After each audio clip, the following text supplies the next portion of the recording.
What lunch you bring in for the 5-hour movie? Rotisserie chicken, air fried potatoes for sure. Coppola's using Scorsese's language. I'm Skibbity Francis. Oh, man.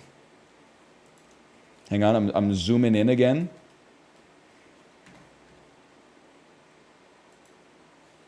Look how fast they load, man. 29th overall, Ohio State, the 7X Pro Bowl center, spent his entire career with the Jets from 2006 to 2016. Mark Anderson. Mr. Anderson? I have no idea, man. I barely know quarterbacks from that era. You're expecting me to know a center? That's just tough for a guy like me. This ACC school went 10-3 during 2015 when Everett Golson and Sean McGuire shared snaps at quarterback. They shared snaps? I thought that was what got Chris D'Elia canceled. Oh, what the hell is the ACC? The Atlantic something something? ACC? Probably have to say something like the Atlantic Cooking Conference. Probably Florida Atlantic University. I don't know. Maybe they're in the SEC for all. I have no idea. Smush Parker is best known for his tenure as the starting point guard of this Western Conference team. Clippers. Smush Parker, Clippers legend. Lakers. Okay, that's a tough one. Henri Robert was a chemist and perfumer who held the role of chief perfumer of this famous French fashion brand. Chanel is very famous for fragrances. That's just context. That's Mark Zuckerberg and Brad Pitt. Zuck my tongue. That's a given. Zuckerberg. Coming in multiple varieties, the croissantwich is from Burger King. Despite polarizing reviews, Ginny and George has been a streaming hit for this streaming platform since its streaming debut in 2021. Peacock? I don't know. I have absolutely no idea. Seth Rogen was in a 2011 superhero comedy. Why the fuck does every single doll try to remind me of the existence of the Green Hornet, man? This is like the third time in the last month that one of the answers has been the Green Hornet. Dancing Queen, Take a Chance on Me. Fernando, come on. That's ABBA, bro. That's ABBA. We'll take a Canadian pass today. Netflix. I've heard of it. It's Kino? Kino Ass? Kino Ass? Or Kino Kino? Benito.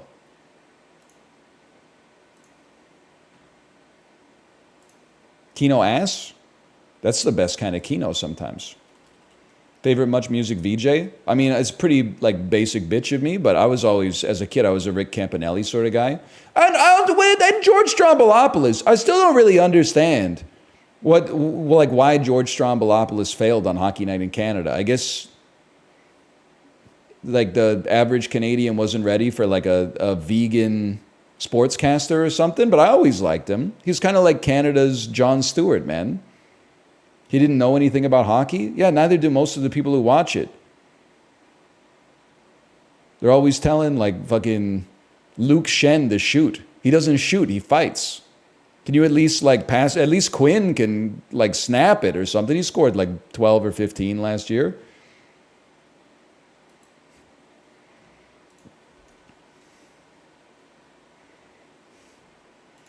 Pearl. Mia Goth movies. Paleontologist.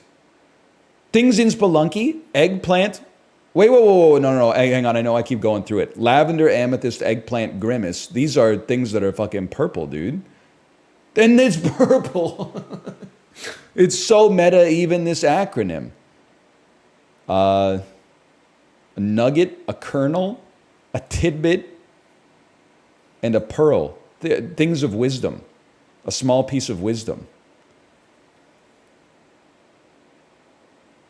There's like, these are things in Jurassic Park. Am I crazy?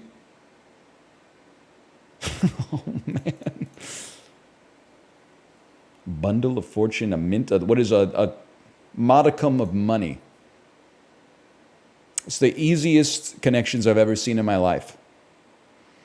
How about the double red herring? I guess it was just a herring, but like dinosaur and paleontologist being in the same category. When normally you would look at that and be like, that must be the red herring.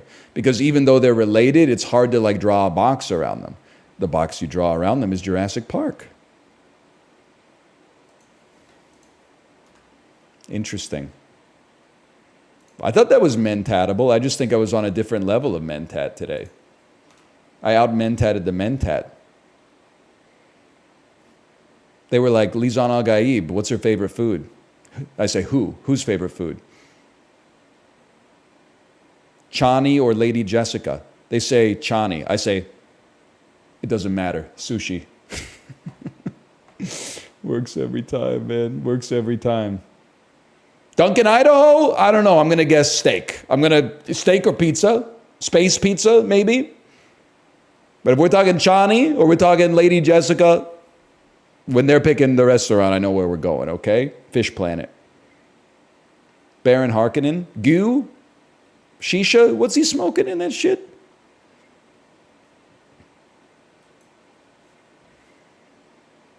La la la la la la la. You're slaying to a drag queen. That's like a compliment. A cheer. What? Okay, same here. Me too? Pipe or pump instrument? Organ? Ran away from the scene, fled. Skip ads when listening to a podcast. I'm going to guess it's not mofa. The place for a couch potato. Sofa! Same here. Okay, hang on. This must be world. A cube has 12 edges. The Beatles sang about the long and winding road. Family members collectively, kin. Work, W-E-R-K? You better work, bitch. Are you kidding me? Sachet Shantae? That's crazy. Two of us doing puzzles, watching TikToks in the... You guys know the Beatles' like late catalog well, or is it mostly you just kind of fuck off after Revolver? I was losing it too when Corey was talking about how he doesn't like the Beatles. He was bringing up songs from like 1960, January 1st, 1960. Dude was like, oh really? You fuck with like Can't Buy Me Love? They evolved as artists really quickly after that, man. And unlike Modest Mouse, they evolved in the right direction, a more interesting direction, okay? Dude was bringing up songs from like the Eisenhower administration.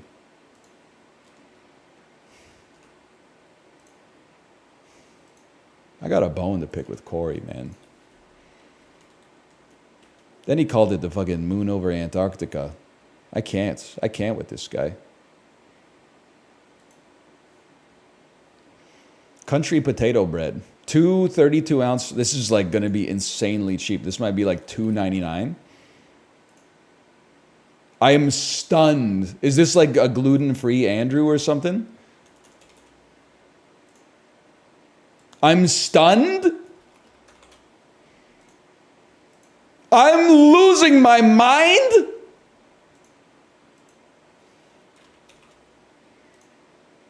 This is crazy.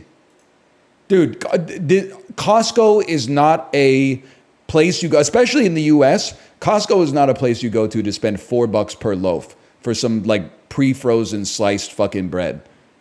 $4 a loaf? It's potato bread? I don't care, man. I don't care. They got to lower that price. Ora Wheat is trying to butt fuck the customer. The bread is ass quality too. I hate to say it because I love Costco, but it's at Costco. Of course, it's low quality.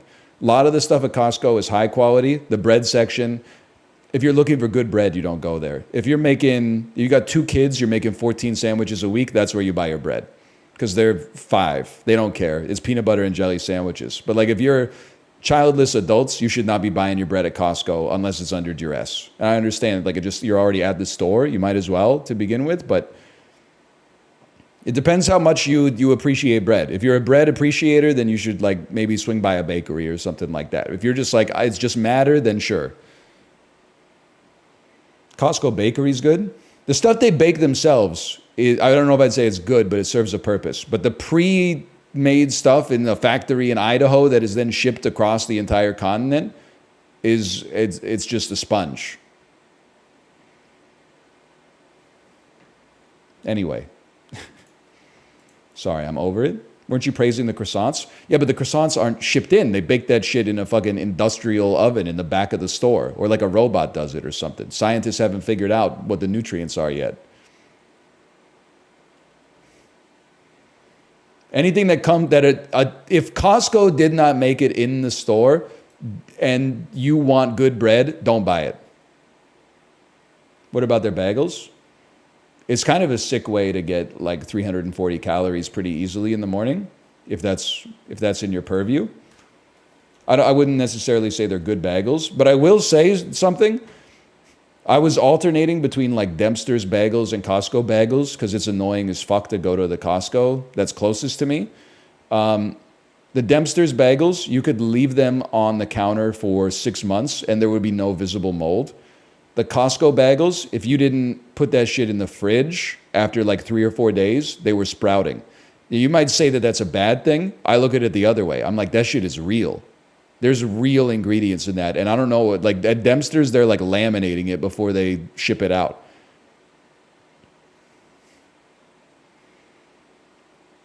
So you can insult Kirkland's signature if you want. I'm just saying, there's real wheat and like salt in there.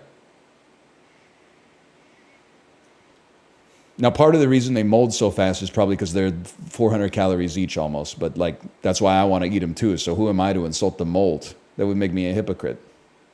You know what? Ghana. Huge guess, man. Senegal? Fudge. Côte d'Ivoire? I promise you I know how to spell. Yeah, I meant Côte d'Ivoire. I didn't know you were there. I thought you were down here. How about Cameroon then? Cameroon's down there. Cameroon is adjacent to the answer. Benin? Shower handle? And you're Togo, right? Mauritania? I do this every time. It's like up here. Yep. Is that just Nigeria? I promise I know how to spell. Yay! We get there.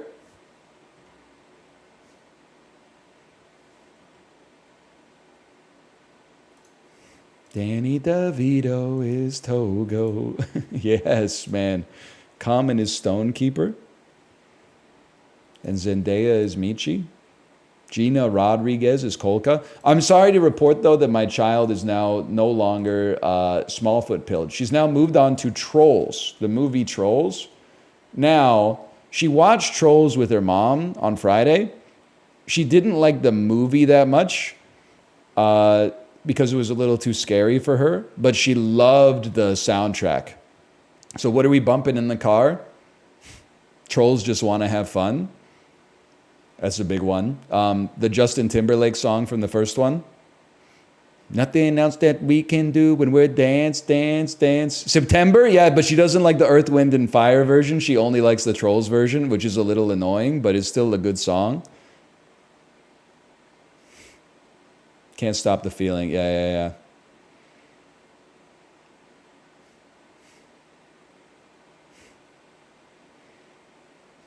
-2 for her. Well, she's 3, you know.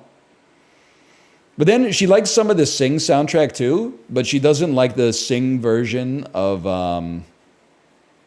Shake It Off. She prefers the Taylor Swift version, which you might take it as like a negative, but it's actually a huge positive because the Sing version of Shake It Off is Reese Witherspoon and Nick Kroll doing a German accent. The Taylor Swift version is a lot better.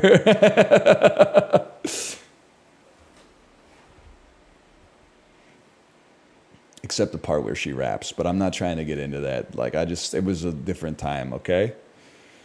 Youch! Yeah, I have no idea what this is. This looks almost like it could be Botswana to me. Okay, it's Lesotho then, my bad. We'll take those, man. The haters want to hate.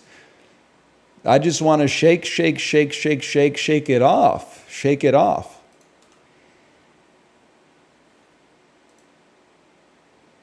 Please, box office game. Save me, box office game. June 25th, 2010. I'm kind of in my bag. This is like right after I graduated from university. This is before I stopped watching films. A Walt Disney movie from that year, which is an animation family comedy. I wasn't watching too many kids' movies back then. Starring Tom Hanks. Toy Story 3, obviously. That one should have been a gimme. Sony Pictures. Open to 40 million. Starring Adam Sandler. This has got to be, it's like heavily in the grown-ups era. Yeah, we take those. 20th Century Fox. Open to 27 million. Adjusted down to 20 million, like the jobs report. Starring Tom Cruise. 2010 Tom Cruise, it wasn't popping. It wasn't popping. Is it Valkyrie? I thought Valkyrie was like 08. It's not Valkyrie. It's Night and Day. Polyphonic Spree. A little Tom Cruise lull. I forgot about Night and Day. You know what? This puts me in a different headspace because I remember I was going to go see Night and Day because the person I was going to see it with was like, I love Tom Cruise. And I was like, So is it possible that MacGruber's somewhere in here as well? Or Iron Man 2? I don't think so. I'm trying, June 25th, 2010. Okay. I'm bringing myself back. Jaden Smith, there's no other choice. It's the Karate Kid. A challenge he never imagined. It's like boomer posting. A teacher he never expected. Who plays Mr. Miyagi in the Karate Kid 2010? It's Jackie Chan, right? Jackie Chan. Lee! Taken 1. Taken 2. Liam Neeson wasn't doing much else. Never mind. 20th Century Fox, a thriller, action, adventure, comedy, crime. There is no plan B. This made 63 million at the box office up to this point. And Bradley Cooper. Am I stupid? And Jessica Biel? A man who loves when a plan... Oh, it's the A-Team! No, I'm not stupid. I'm based for forgetting that this movie existed. It's actually crazy. I watched 2 of these movies on my flight to South Korea to teach English. One of them was the A-Team. One of them was Toy Story 3. I also watched like a third of Prince of Persia and said, nah, fuck that, man. That's not happening.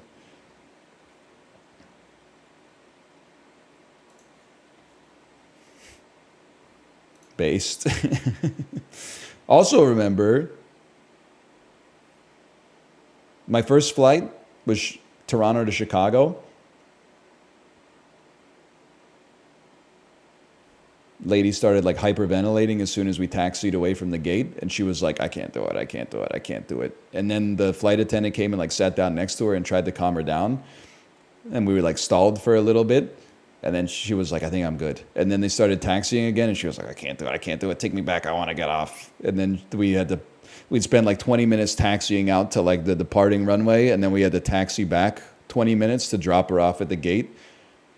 It's a 45-minute flight. Sorry, I still made my connection, but that... Don't they have like an emergency supply of Xanax on the plane or something in case they got to sedate somebody? Like, I thought that was like the perfect opportunity to pop the blister packaging on that one.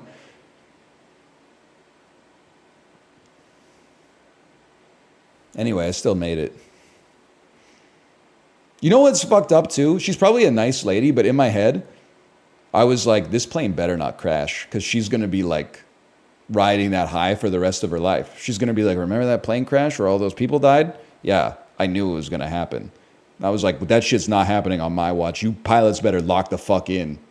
I wanted, no, I'm not trying to punch down on her for like suffering a mental crisis in that moment, but like, we got to make her regret getting off the airplane and inconveniencing all of us, okay? Because if this plane fucking crashes, she's going to be so annoying for like the next 50 years. Anyway, we landed safely.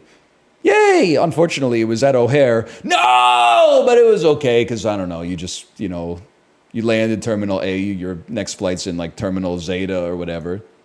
6 trains and an Uber later, you're there. Fuck you, man. What's next? Box office. I'm loving FIREFOX, man. Movie to movie. Pick movies that a human being outside of the Netflix boardroom has actually seen. Challenge. Difficulty degree impossible. This is Enola Holmes 2 to The Union, which appears to star Mark Wahlberg and Halle Berry. And there's I'm being told that it's not a fake movie, even though it looks like a fake movie.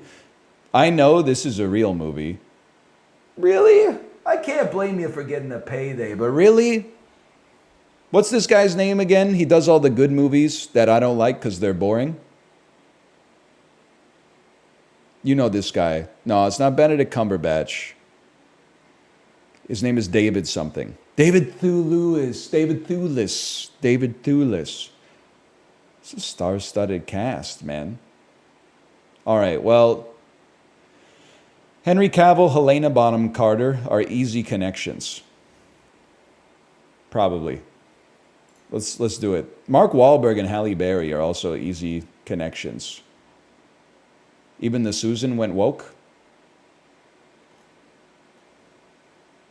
Helena Bonham Carter, 2nd billing on the poster, 9th billing in the cast. I see your game, Netflix. Well, we're probably, you know what, let's go the based path. Let's go David Thewlis. I'm thinking of ending things. And then I know they want me to go Jesse Buckley, but I'm gonna pivot. I'm gonna go Jesse Plemons. I'm gonna take the other Jesse.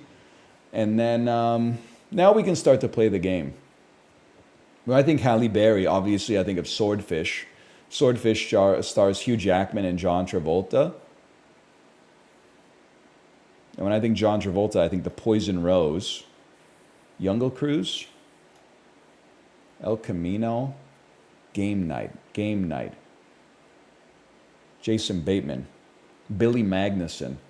Well, it's simple. You go Game Night, Billy Magnuson, Aladdin. I don't know how I know he's in that, except that I've seen it. Now you're in a bit of a rough spot. Now, probably Naomi Scott, Charlie's Angels. Yeah, okay.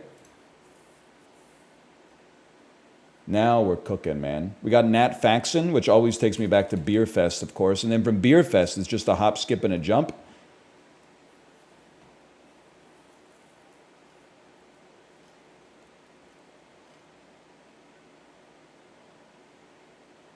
I don't know that much that Pab Schwendeman has been in, or Philippe Brenninkmeyer. Wait, no, I know this. Yeah, wait, I do know this guy. Amber, hey, what am I doing here? I don't know. I'm wasting time. That's crazy that you're not Jim Carrey. Well, it's crazy that you're not Jack Nicholson, man.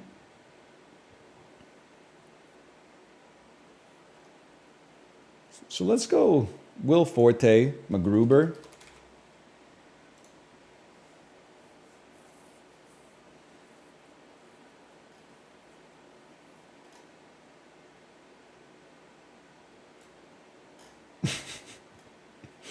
Can't fucking do it, man. I can't fucking do it. I can't fucking do it, dude. There's no connection. There's no connection. Ryan Philippe, Cruel Intentions, Reese Witherspoon ass, Sing. You can't tell me there's not a connection here, man. Look at this. Look at this cast. Look at this cast, man. It's got Bono in it. That's my son. Halle Berry, Mark Wahlberg, huh? Halle Berry, Mark Wahlberg? Halle Berry, Mark Wahlberg. Halle Berry, Mark Wahlberg. Halle Berry, Mark Wahlberg. Mark Berry, Halle Wahlberg. I don't even know who's in Rocket Man, so let's just take a look. Maybe I'll learn something today. Probably Jamie Bell, Jumper, Hayden Christensen, Shattered Glass. Shattered Glass, you probably go Peter Sarsgaard. Me personally, maybe like An Education. That takes you to Carey Mulligan. Carey Mulligan takes you to Maestro, of course, with Bradley Cooper.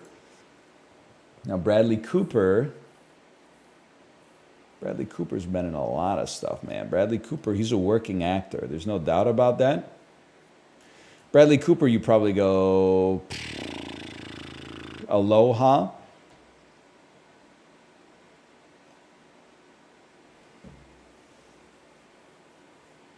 Another star-studded cast. Mark Wahlberg, Jaden Martell, It Part 1.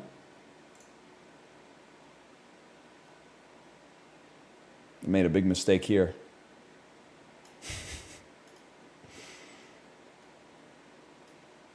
Probably follow that up with Sophia Lillis and then Asteroid City. I can't fucking do it, man. Jeffrey Wright, The Hunger Games Catching Fire. Wait, I got something. Hunger Games Mockingjay Part 2, Julianne Moore. Boogie Nights. Mark Wahlberg. The Union, which apparently exists. Time. Oh. Enola Holmes, Justice League. I haven't heard of that one. Justice League. Did you know that? Please fact check this. I saw a tweet that said that Mark Wahlberg described his only regret in his career was Boogie Nights, which is just such a psychotic thing to say. It's true. It's not his only good movie, unfortunately, because I think that he's like cooked. He's been in a lot of good movies, and unfortunately, he's been good in them as well. But I don't think he knows why, which is also, maybe it's just funny, I guess. It's kind of like Iggy Azalea posting. I don't think Mark Wahlberg is like a good person, but he's been in some great movies, and he's been a good part of them, unfortunately. I wish he sucked more. Obviously, there's the hate crime stuff. But then also, like, instead of channeling his regret for the actions of, like, his younger years, instead of channeling that into, like, empathy and personal growth, it appears that he channeled it into, like, running a hamburger restaurant and, like, a t-shirt company, which is... Anyway...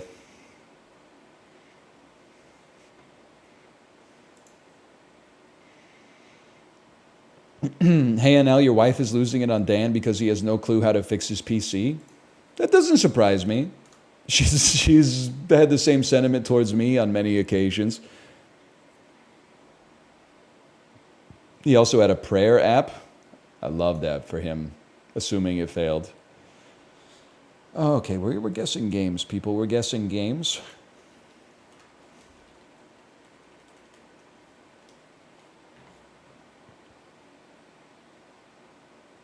He suggested cleaning the GPU with a baby wipe. That's bad, right? That's going to short out the John.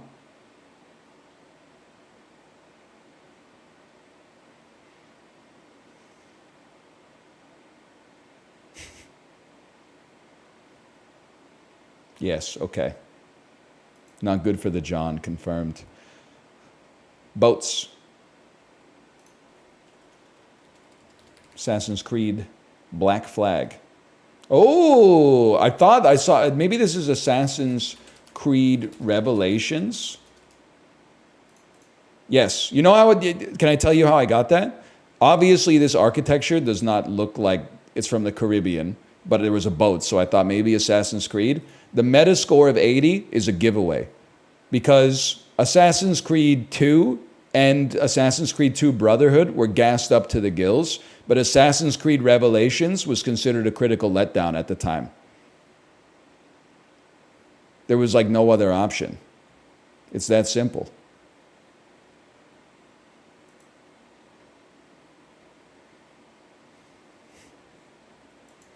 Revelations is good? Yeah, that's why it got an 80.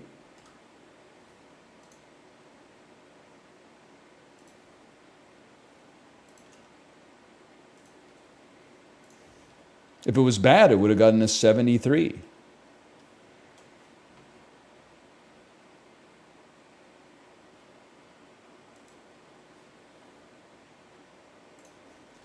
No Man's Sky.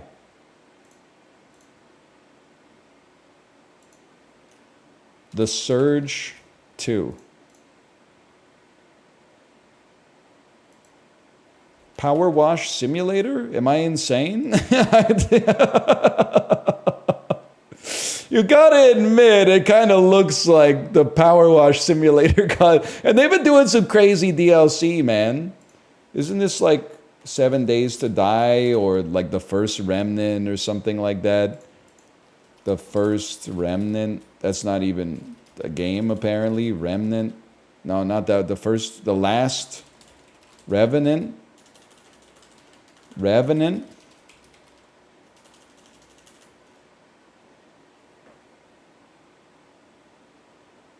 Skip. The Hunger. Fear and Hunger. Once Human. What's funny is that this is what my brain was cooking up. There's like two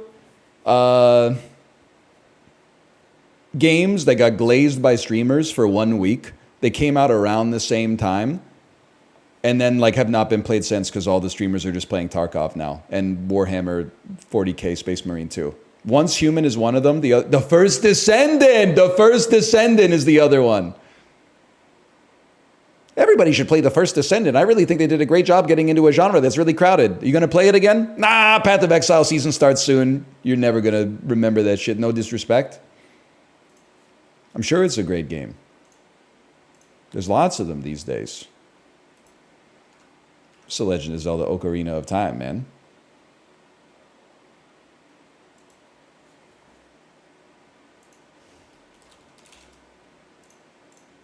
Yep.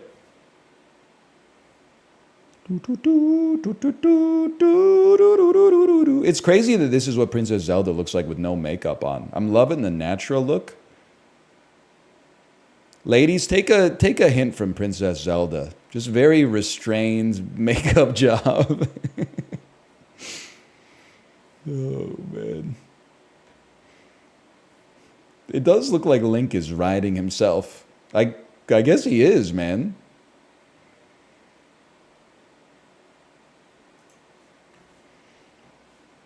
Just woke up like this.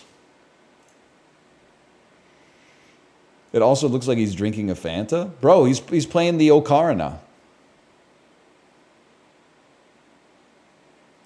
You should be euthanized. Based.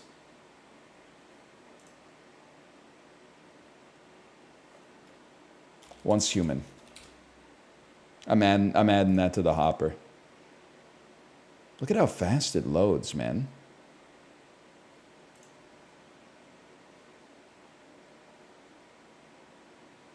Third-person game.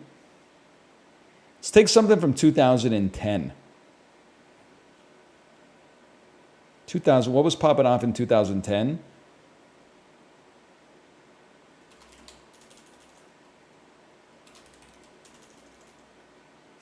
Super Meat Boy. It's not from 2010, okay? It's not an indie game. Sometime between 2010 and 2023. Let's take something from 2017. What the fuck were we doing in 2017? We were playing Children of Morta, I guess. Whatever. 2019. 2020 to 2023. That's not my era, man. That's not my era. Borderlands 3.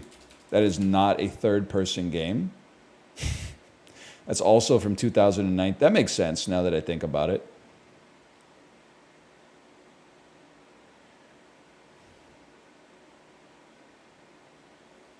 God of War Ragnarok.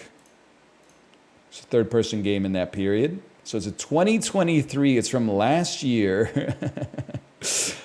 Probably the hardest year for me to guess, to be honest. Let's take a clue early here. It's a science fiction action game called Starfield. Nerp.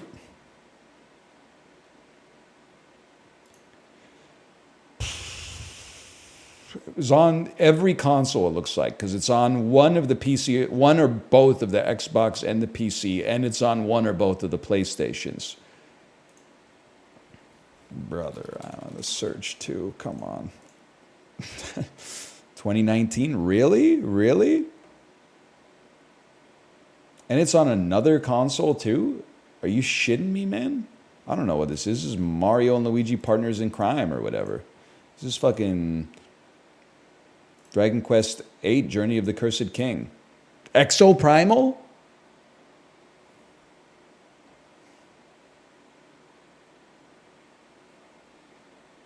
Who?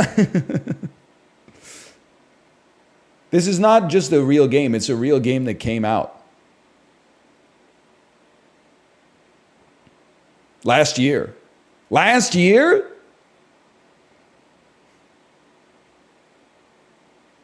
That's crazy.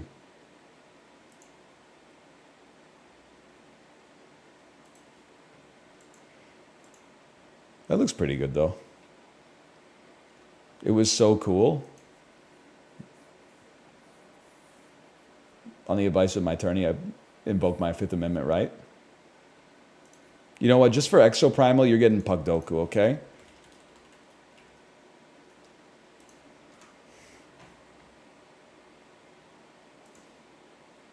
It's been a while. Ottawa on the Avalanche. Matt Duchene. That's a gimme.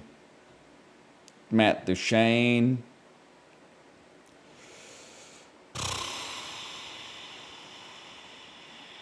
The rest, I don't know, buddy. Can't be fucked.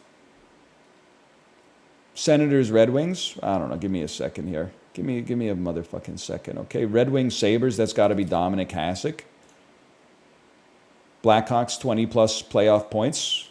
Let's go with like a little Brent Seabrook. I'm sure he's in there. Ottawa Senators, 20-plus playoff points. Let's go with the little Chris Neal. There's a bit of an... He didn't get 20 points. They made the playoffs every year for like 14 years. What is he doing out there? What is he doing? Okay, well, you know who fucking held it down? Alexander Burrows. Yeah, he played for the Senators for one season. Well, like half of a season and 8 playoff games or something. Buffalo Sabres, 20-plus playoff points in his career. Donald Audette. Okay, that's a given. Senators and Red Wings. Red Wings legend Daniel Alfredson. It looks like he just saw like a ghost of himself, man. Am I crazy to think that a motherfucker named Girgensons might have played for both of you? Yep. You telling me Zemgus Girgensons didn't play for the Avalanche, dude?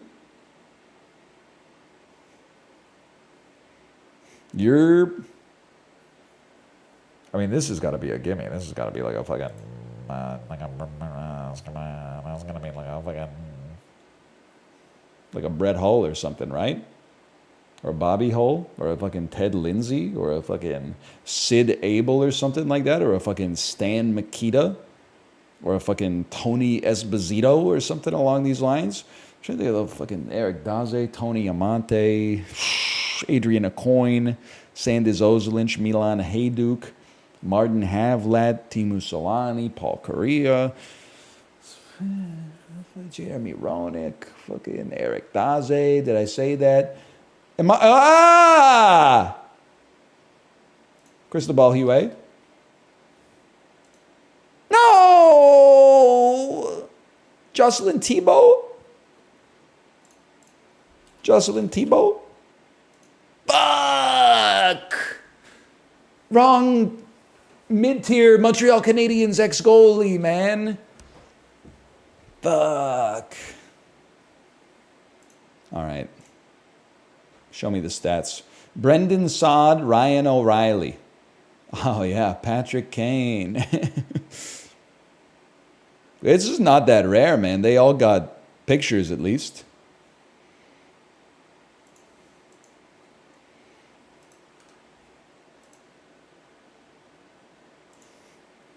In color, no less. Yeah, they didn't even have, like, Hal Dipperly or, like, fucking Bernie Boom Boom Jeffrey on or anything. Doug Harvey, Eddie Shack.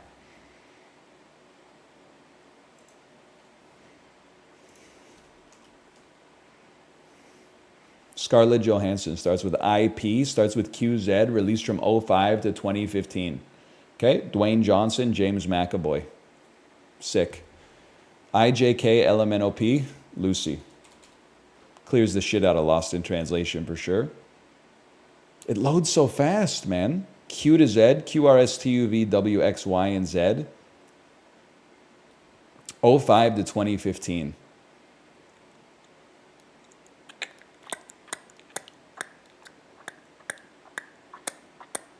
Perfect score must be like 2004. I mean, there's lots of options. That's a given. 2005 to 2015, give me Southland Tales for The Rock. Title starts with Q to Z. San Andreas. Title starts with I to P. IJKLMNOP. Ignore articles. Me reading a Playboy magazine. I don't even know if they exist anymore. IJKLMNOP. The Rock. Jumanji. The Next Level.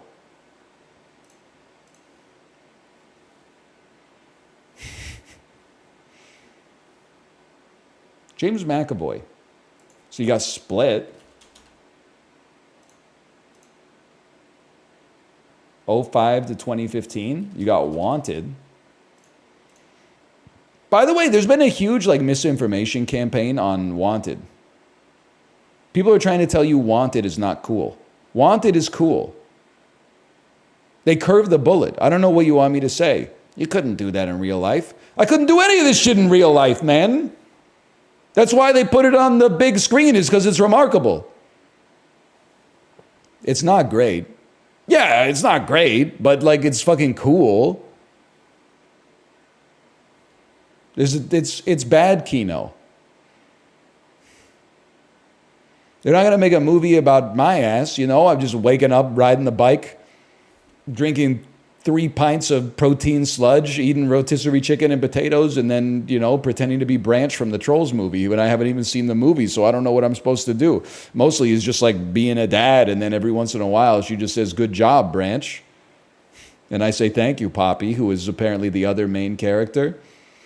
Can you please go yell at Dan because of my misery? How is he trolling you? How's he trolling you, Kate?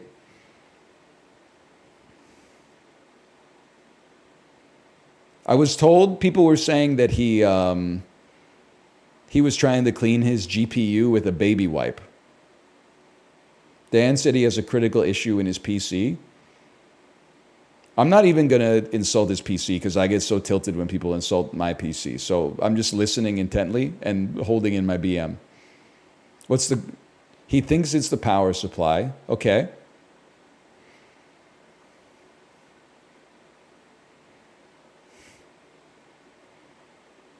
I told him to jump in the Discord so I can help. Oh, that's where he took issue. I could tell you that's where everything started to go wrong. That's where we deviated from the golden path. Because I think in Dan's mind, you don't tell him to hop in the Discord. He tells you to hop in the Discord, at least when he's live. If he's not live, he might have taken it as neutral, but if he's live, he might have taken it as a shot to the bow. Not to mention, he's not allowed to say anything BM for the whole month, so he's probably got a lot of like built up resentment there.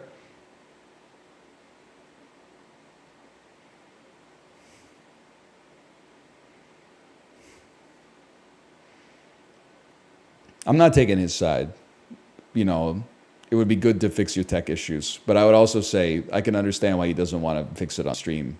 Because then chat is just like, half of chat is asleep and then the rest of chat is like, have you tried fucking doing some shit you don't want to do? It's probably the way to solve the problem, but you'd rather do that like in the privacy of, you know, just being by yourself.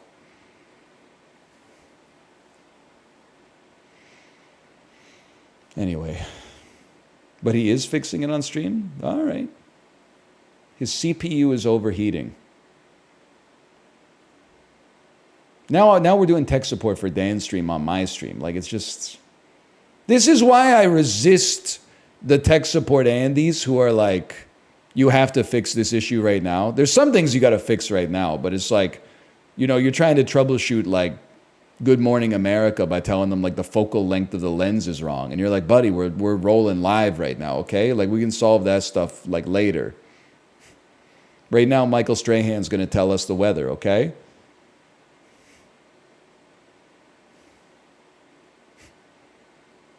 We are using FireFox. That's a step forward for a guy like me.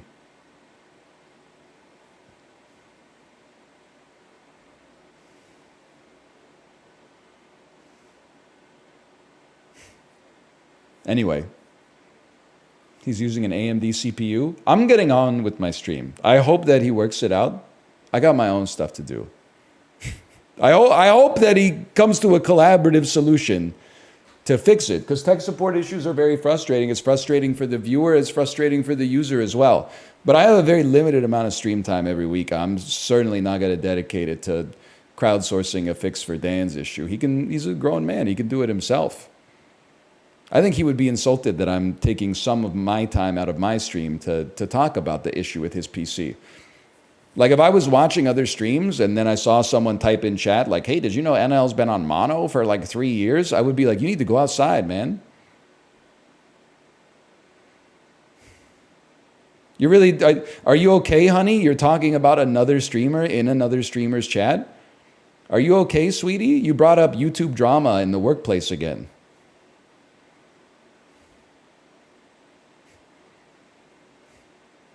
Your boss doesn't know who Nicocado Avocado is, okay? He's trying to hit those KPIs. He's trying to motivate you to hit the KPIs.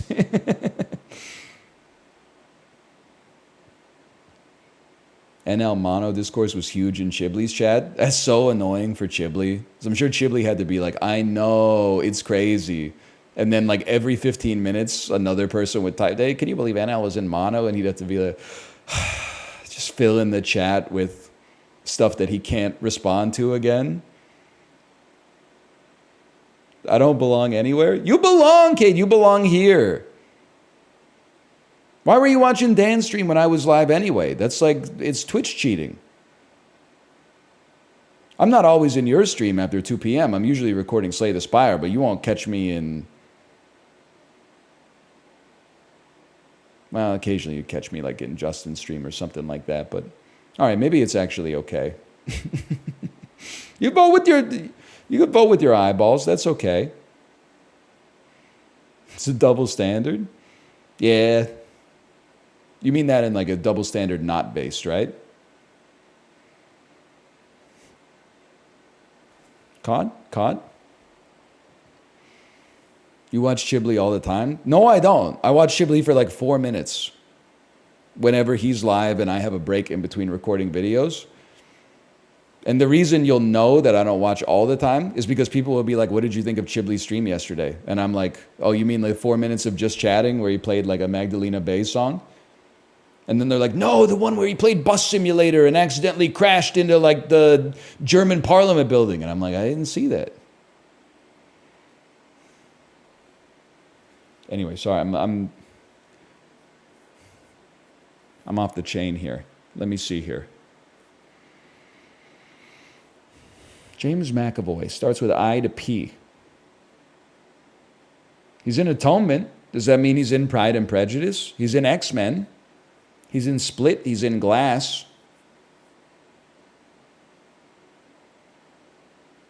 He's in stuff, man. He's in stuff. I don't know what else he's in, but he's in stuff. Now this should be easy. Ah, under the skin. QRSTUV, under the skin. I knew it was going to be a high percentage because people love cinema, but Scarlett Johansson 05 to 2015, I mean, that's a snap keep Iron Man 2. And then James McAvoy. Starts with I to P. Pride and Prejudice? I don't think he's in it, man. I'm thinking of Tom Bombazons or whatever his name is. Top 45%. Oh, It Chapter 2. Atonement? Atonement doesn't start with an I to a P, unfortunately. It Chapter 2. I didn't see that one because I heard it was Dookie, but...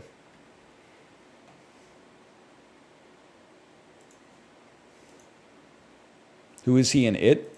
He plays grown-up somebody. Grown-up somebody, I'm pretty sure. Grown-up Bill. There you go.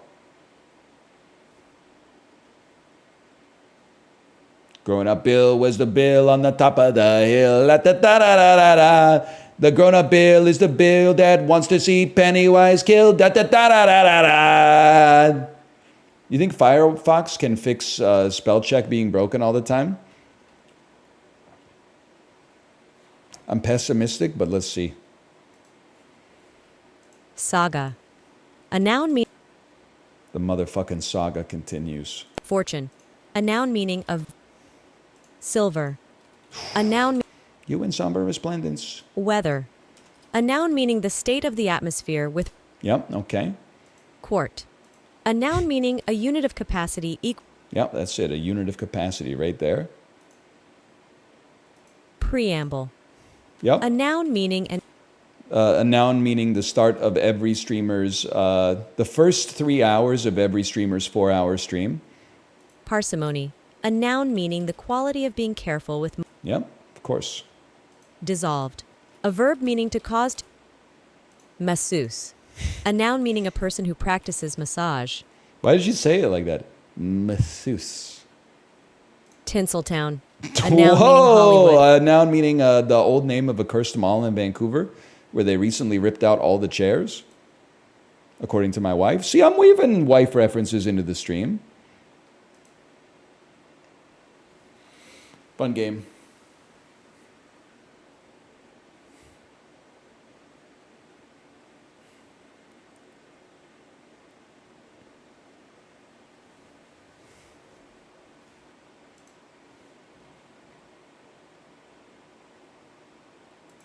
No sound? Yep. You have diagnosed the problem. Maybe you could take your tech support issues over to the spellcheck.xyz team. They could really use your support.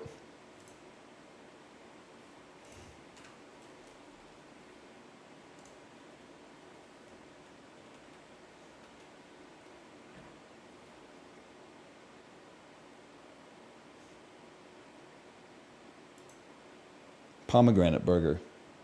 Potatoes, pab buns, the belly, masala, tamarind chutney, garlic chutney, sev, pomegranate seeds, roasted peanuts. I'm just not sure the pomegranates really work, but okay, that looks like it's covered in worms, I'm sorry to say. Otherwise, it looks pretty tasty, but I'm not sure about the one that looks like it's covered in worms, but there's too many chutneys on this for this to not be India. The belly.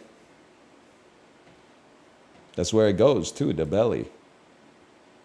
Glutinous rice flour, grated coconut sugar, coconut milk, butter, eggs, and pandan juice. This sounds like the Philippines to a guy like me.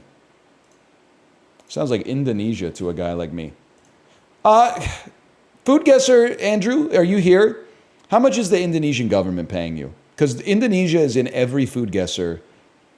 Of the 5 days that I play the dolls, it's in at least 3 to 4 of them on average. And I know that Indonesia engages in culinary tourism. I'm not mad at you by any stretch of the imagination. I just want to know how much they're paying you. They got a lot of food? Yeah, unlike the rest of the world, where they just eat the same thing every day. Only Indonesia has a variety of cuisine. Only in Indonesia do they have fried dough.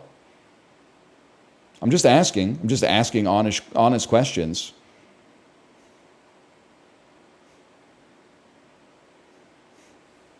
Come on, man. Let me guess. Indonesia? This looks British. It's the only place I could imagine they have Craig's butter. What the heck? It's like a wrap made out of Wonder Bread? Bread, cheese, butter, garlic. Flatten a slice of bread with a rolling pin. Then spread a layer of butter on it. Place a strip of your preferred cheese at one end and roll the bread tightly around the cheese. Bake until golden and crispy. I mean, I'm sure it's tasty.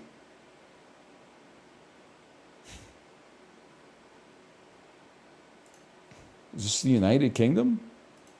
Ice cold? It's north of the United Kingdom? It's north of the United Kingdom? Iceland? It's north of Iceland? The Arctica? Arctica? Greenland? It's north of Greenland?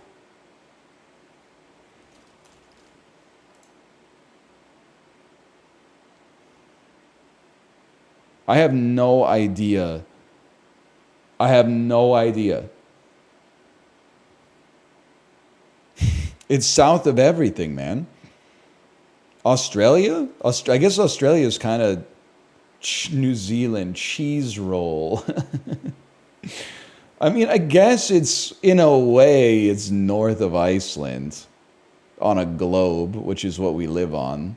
But, like, it kind of pisses you off. You don't think of it as being north of Iceland. No, it's not. Well, you would, if you were starting in Reykjavik, it's probably faster to go north, right? And then it would become south in like an hour. But from the perspective of Iceland, it would be north.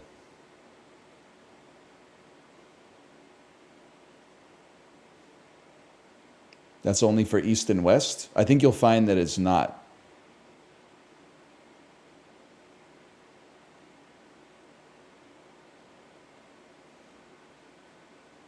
You are right, sort of. I'll take that. Are you okay? If you go north over the North Pole, you're going to shoot down south eventually. You're not going to pop out of the Antarctic Circle. That's not what I'm suggesting, is that you're going to warp through the bottom of the map, because that would still be going north. I'm talking about you're going to pop out of the Arctic Circle, like on the same latitude as like New Zealand, and then you're just going to keep going straight.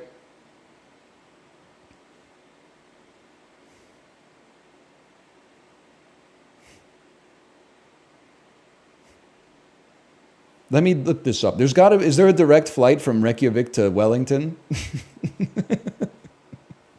I don't think so. I gotta see the flight path for Wellington, okay? Wellington to Reykjavik. Is there, Ghibli, can you look this up?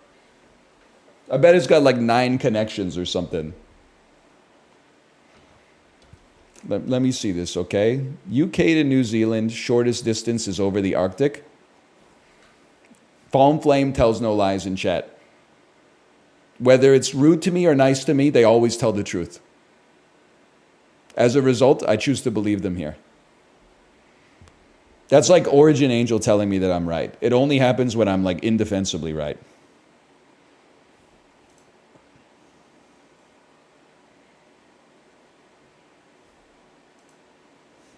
So I'm taking that.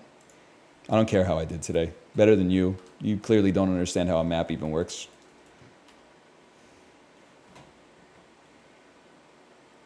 I think you'll find that Origin was not catching strays. Ben Foster, Origin will tell you that's a compliment. This is Pandorum. This is X-Men 3, X3, X3, X-Men, The Last Stand. Emil Hirsch. This is Alpha Dog. What? This is Into the Wild. This is The Girl Next Door. This is Into the Wild. No, because Emil Hirsch is going to have top billing in Into the Wild. Dumbass. My best Girl Next Door. He probably has top billing in that too. I don't even know who you are, man. I don't even know who you are. Taylor Kitsch, Mark Wahlberg, Taylor Kitsch, Emil Hirsch, Ben Foster. Who do you play? Oh, no, man. Shooter? Lone Survivor. All right, Lone Survivor.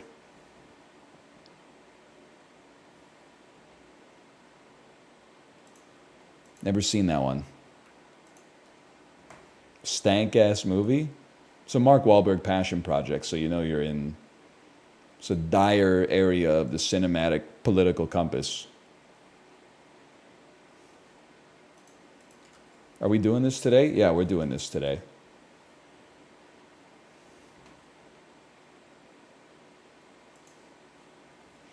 Martin Lawrence, 3+ words in the title. Big Mama's House 2.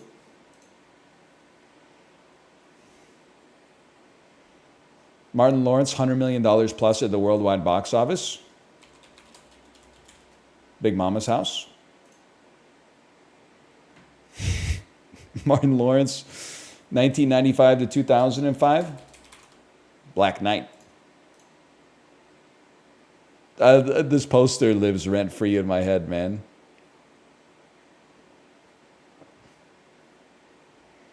Oh, man. Kirsten Dunst, 3+ words in the title. Virgin Suicides. Kirsten Dunst, 100 million plus at the box. Well, Kirsten Dunst, 95 to 2005. We play Dick anytime we get a chance. $100 million plus at the worldwide box office. Could have played Drop Dead Gorgeous there instead, I guess. There's a lot. Obviously, there's the Spider-Man films.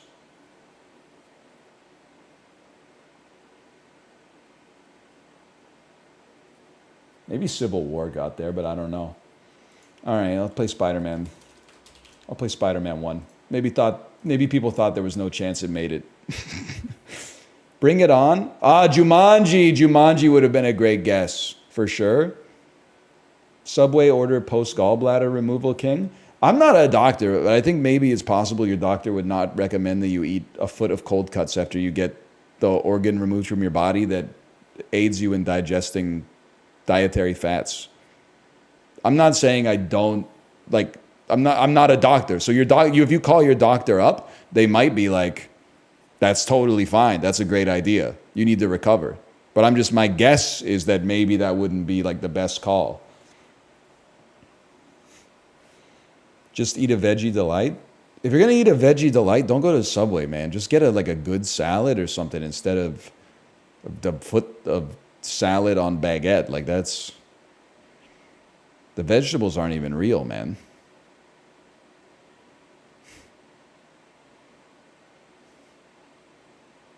Anyway, they are owned by Doctors Associates. That's true. It's true. 95 to 05. I got to go with the tuxedo on this one. Great movie. One of Jennifer Love Hewitt's best movies. $100 million plus at the worldwide box office. For Jackie Chan. I'm thinking it's possible that Shanghai Noon got there. But we could also just say, Rush Hour 2 is a given. And then maybe, Rumble in the Bronx.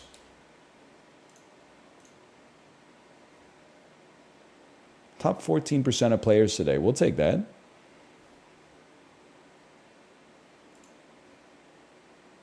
Rush Hour 3. I want to see least played Kirsten Dunst. Mona Lisa smiled, made $100 million at the box office. We used to be a proper country, man.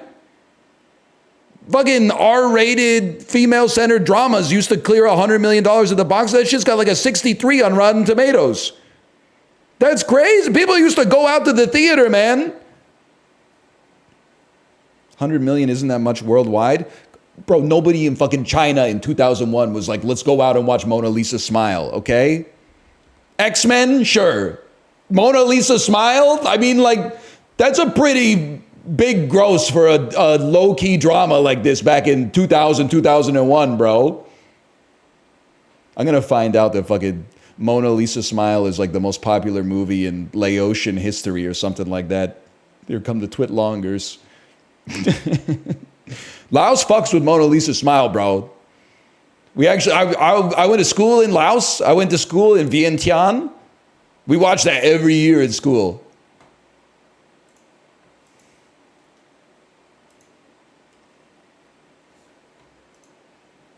$100 milli was like a billy back then anyway. Someone was watching the debate last night. Okay, put me on thrice.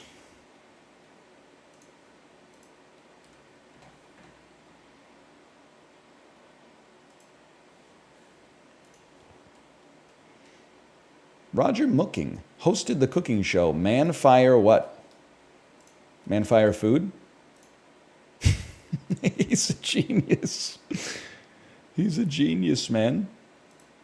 Coachella's main boulevard is named for what locally grown produce once weaponized by James Cagney?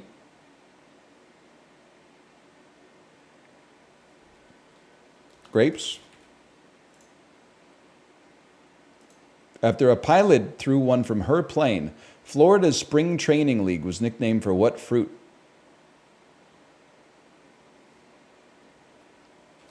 Orange? Tiffany Haddish said guys brought gifts to her shows after Girls Trip, wherein she showed how to make amorous use of what bitter citrus? Grapefruit? They have a grapefruit your man scene in Girls Trip? I haven't seen Girls Trip.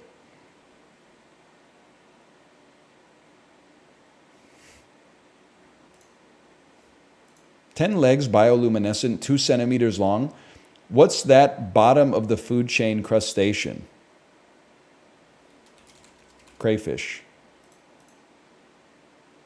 The animal with the biggest share of Earth's biomass is what weensy crustacean? Really? That's cool.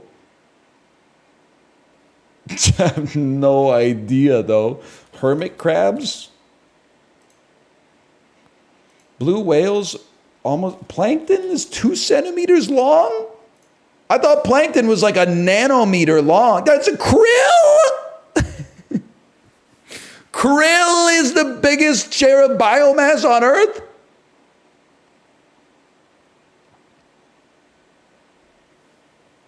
That's crazy, man.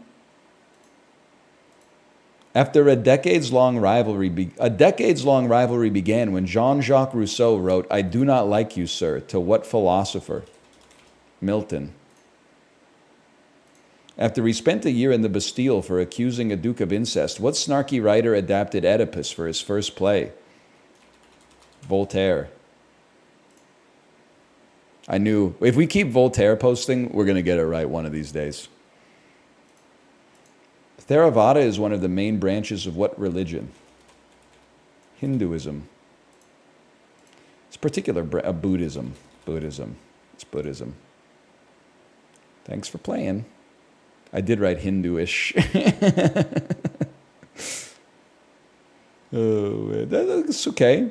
Krill blind spot hurts, but Juxtastat, it's every day, bro. Now that we're on FireFox, absolutely. But it's not up yet. We got to do Disorderly first. It was made for me.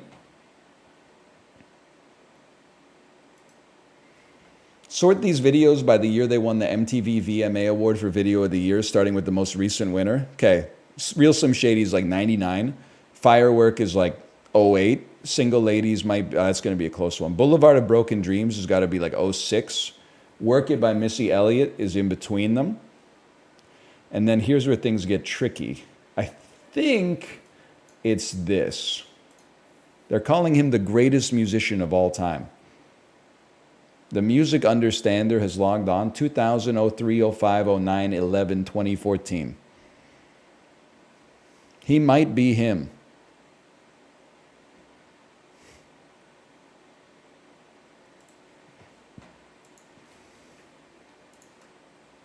love disorderly, man. Juxtastat.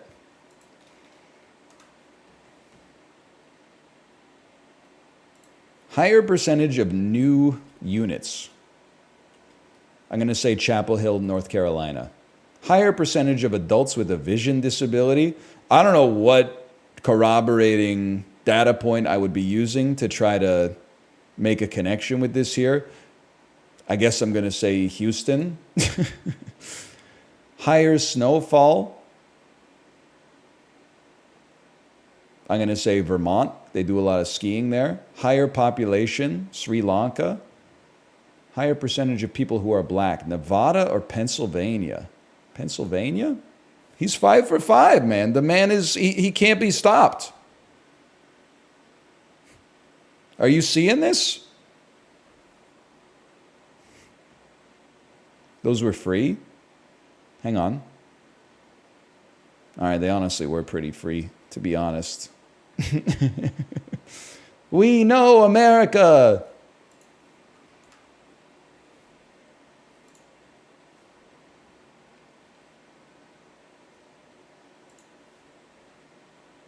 In Sri Lanka. Vermont was in the Second Circuit. I know you're saying that was New York. I saw Vermont. That's why I picked it. New York loves being like, we get a lot of snow. Yeah, I know. I've seen every Christmas movie that's ever been made in your city. But like, you're close to Toronto. Torontonians are like, oh, we had so much fucking snow yesterday. Yeah, okay. Real Ontarians? Pfft. I gotta shovel my way out of my fucking sidewalk just to get to my fucking Tacoma, bud. You fucking hoser. You live in the fucking Golden Horseshoe, you goof. Try living up in Thunder Bay. Try living up in Wawa or Petawawa.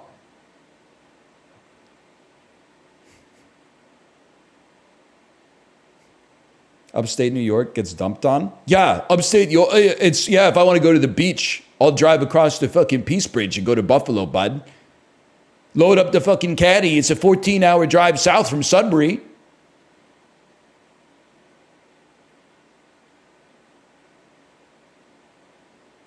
What about the lake effect? We got, the Land of Lakes fucking butter, Minnesota. Why don't you look up which country on earth has the most fucking lakes in it? You fucking hoser. It's probably Canada, if I had to guess. Or maybe Russia, I don't know. Look it up, though. Finland? Well, look who's number 2, bro. It's actually Canada by a large number. I knew it, man. I knew it.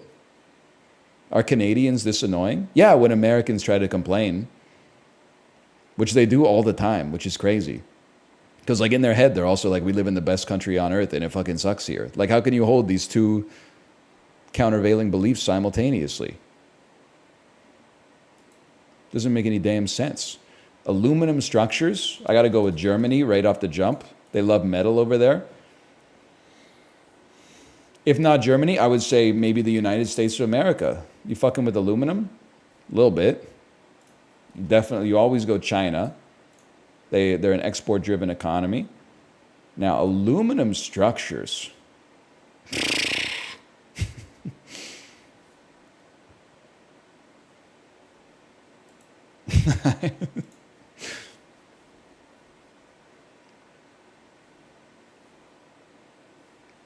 Russia? You got aluminum over there? You exporting it? I don't know. Maybe you got like sanctions and shit.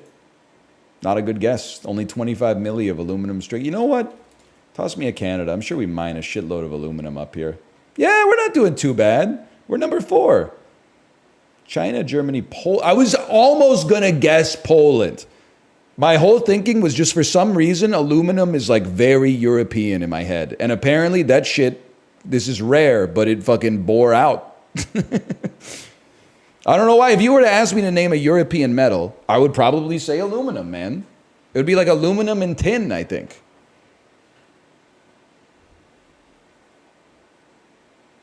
I don't know why. Iron? Yeah. That's not how we say it here. Yeah, I literally don't care. Even if it should be said aluminium, because it kind of looks like it, but we call it aluminum up here. Trust me, we've got more differences than that.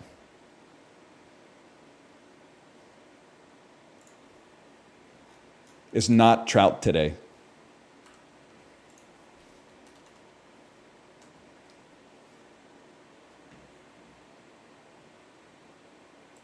That's a great white shark.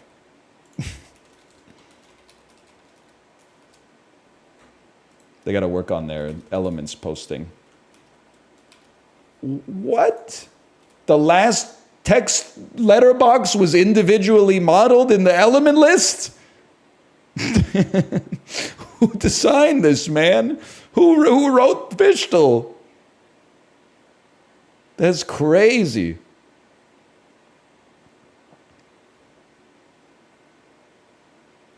That's him. That's the great white shark right there.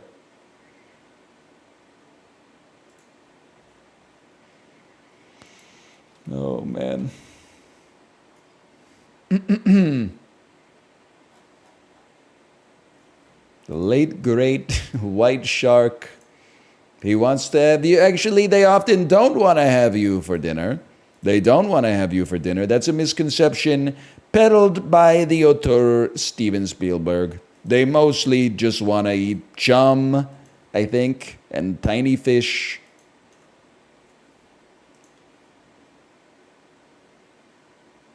That's the last one. That's crazy, because I killed Reciple. Okay, slash marker. That's the dulls, and then we always fit in a bandle.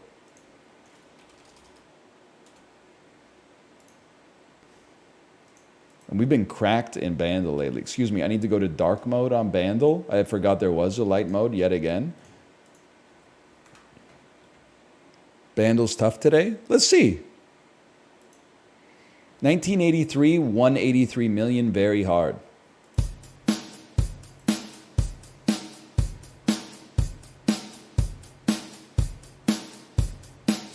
That's not giving us a whole lot. Oh! Oh! Yeah.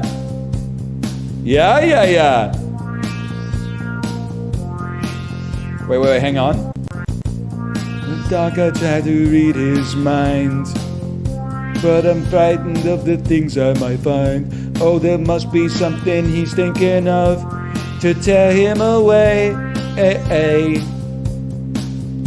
When I tell him that I'm falling in love, what does he say? It's definitely not voices carried. Yeah, I would be surprised if that was even in the list, but it's got a little bit of... Ooh, wait, hang on.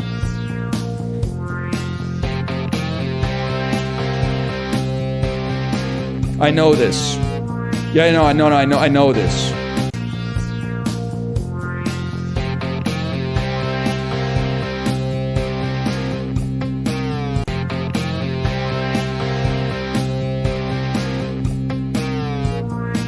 I know it's so cold.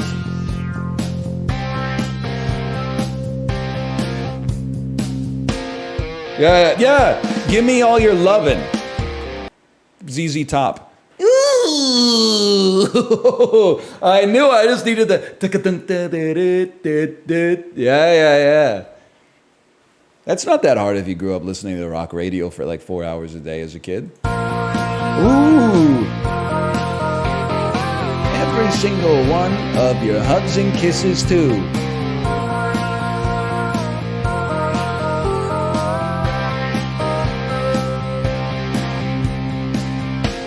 That's the defining moment right there.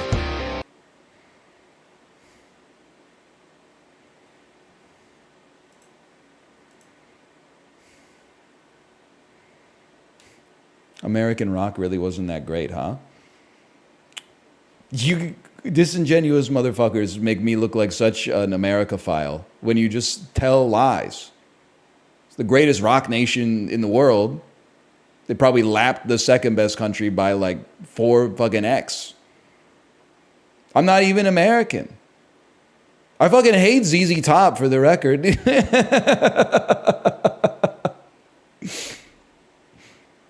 England, they got like 18 good rock bands. That's really good. Don't get me wrong, but the US has like 200 good rock bands, man. It's hard to compete. It's like the Olympics, man. They just got a lot of money and a huge population.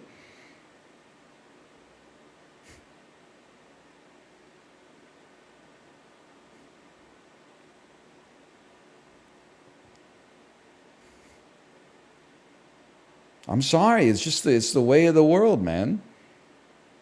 Per capita? I don't fucking know per capita. Maybe there's like an act in San Marino that fucking shreds, okay?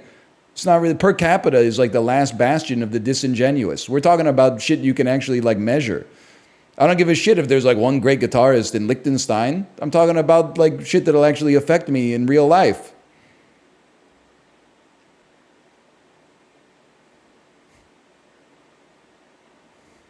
What's your beef with ZZ Top? Every song sounds the same, basically. It's like 58-year-old accountant just bought a Harley Davidson music. What's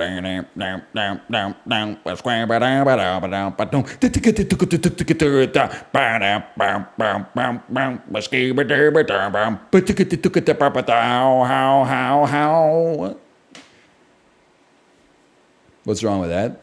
I mean, like one song is okay, but if someone said like, "Do you want to put on a ZZ Top album?" I would be like, "What's wrong with you, man?"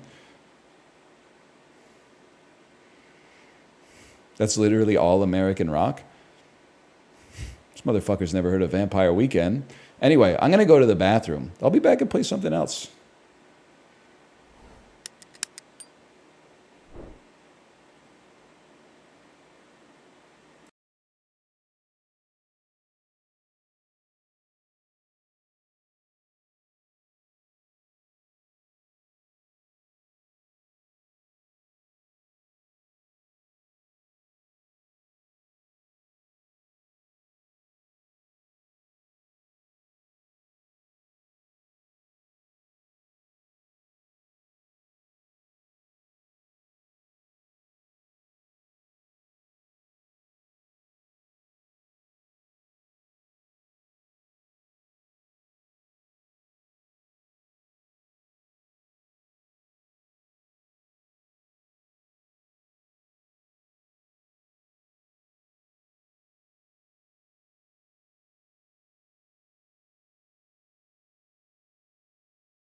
Dude, I gotta go to a thing tonight. Can I ask you an honest question?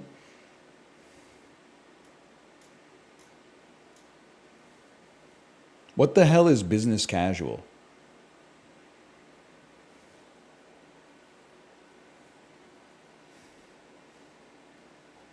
Collared shirt? Business casual jeans or not jeans? Casual pants but a button up top? So like you're telling me the Lululemon, like navy Lululemons and a polo, or navy Lululemons and a tucked in. Because here's the thing, I'm not wearing a tucked in button up unless I'm wearing a jacket over top. Because the tucked in shirt and no jacket only works if you have like a Superman V-taper. So as soon as I put a jacket on, though, I'm like, am I really going to wear a suit jacket and then I'm going to rock Lululemons? Because then at that point, I'm like, I might as well wear my slacks. But if I'm wearing my slacks, then at that point, I'm like, I got to wear like dress shoes. At that point, I'm wearing a suit. Is that still business casual? It's not a tuxedo. Like there's no cummerbund or anything. What about, here's what I was thinking. Suit, no tie. Jacket, button up, dress pants, belt. not dress shoes, but like slightly more casual, but still semi-dressy.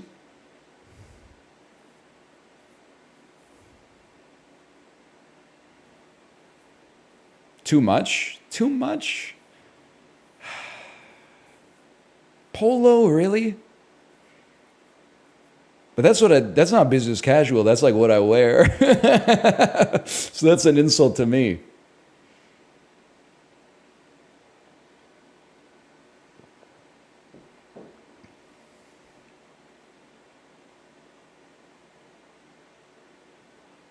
What do you think, Kate? I saw you in here. You know my wardrobe. What do you think I should wear? I was really planning on going with suits, no tie, to deformalize it a little bit.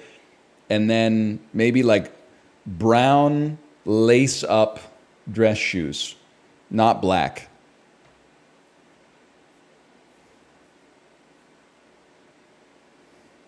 You can show off in your suit. You look sexy in it. Thank you. Tee-hee.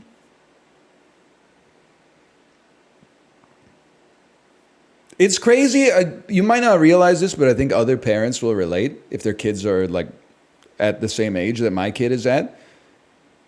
Having a toddler is it, and then going to like social events almost fills you with the same kind of like nervousness you got when you were like a teenager and you were asking someone out on a date. Like I'm like rehearsing in my head because it's a school thing that I'm going to and it's for parents only.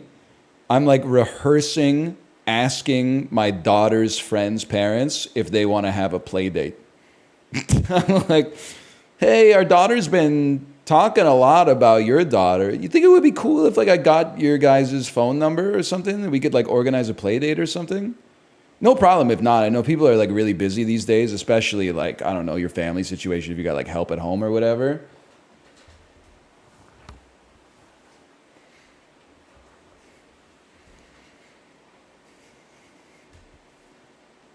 That's word for word how my mom did it, except for the weird last part.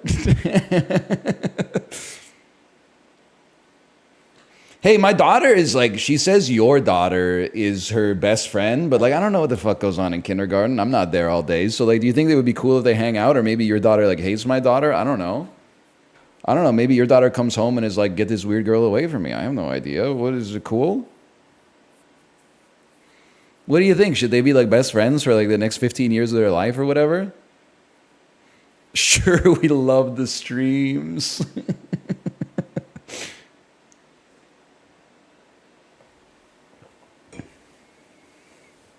That would be good. Dude, if I'm going to go live at 8:30 like every day, I need to start playing Tekken or something. Or like Deadlock or League of Legends or something. I got to find a game I can just degen in. Or they got to like come out with something.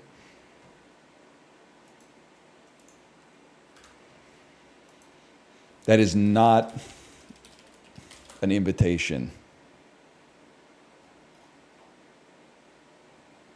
Oh, Demolish and Build 3 just came out.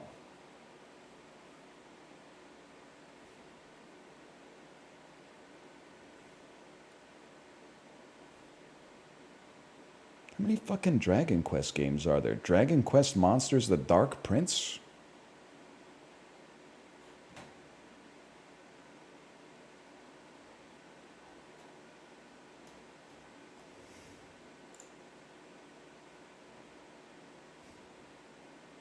Dragon Quest 11 is a good starting point. You know what? We could always do one Shogun Showdown run.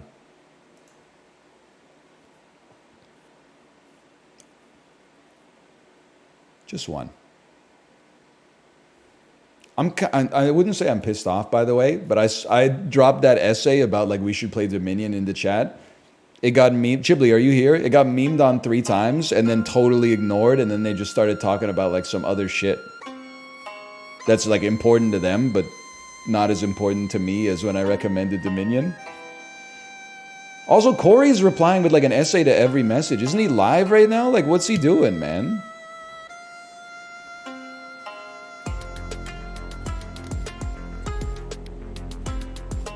He loves yapping.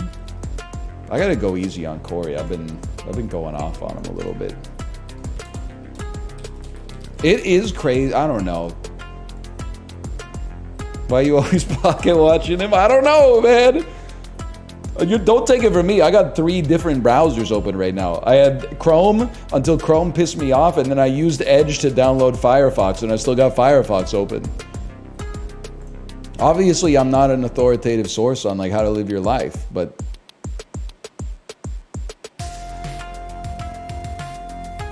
why does he take 20 minutes to make coffee?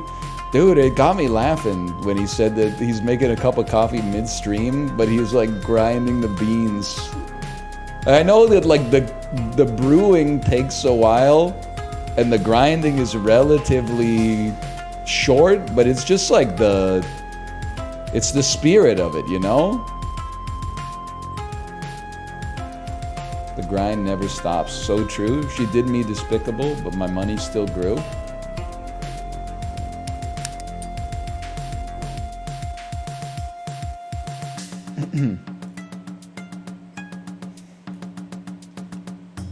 Suit, no tie. What do you think, Kate? At that point, should I just go black shoes or should I wear the brown ones? They both hurt my feet anyway, so I might as well go all in, right? And no tie. Tie, no suit. That's cursed. Brown shoes? All right. I'm trusting you on that one. Plus, that way, if I step in something, it's like, hey, they're brown. No jacket? Sorry, you gotta wear a jacket.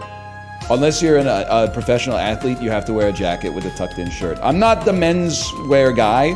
I have to wear a jacket with a tucked-in button-up. I'm not fat anymore, but when I tuck in the button-ups, I look fat. Like I look like a little Pillsbury Doughboy.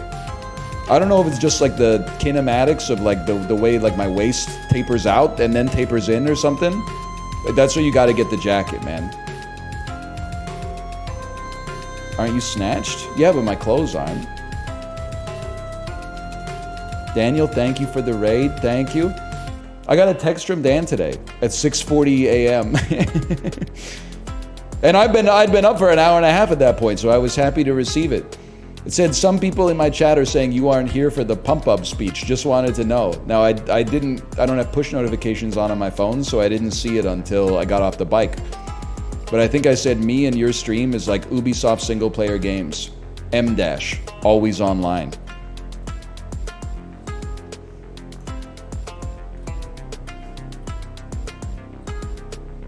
Lowercase LOL, I'll take it. Did you beat the birds? I'm not even BMing. They looked hard. Because it looks like if you get hit once by either the birds or the mobs, you die. And then the horse, he's not the best at dodging, folks. What's the horse's name? Torrent? Torrent!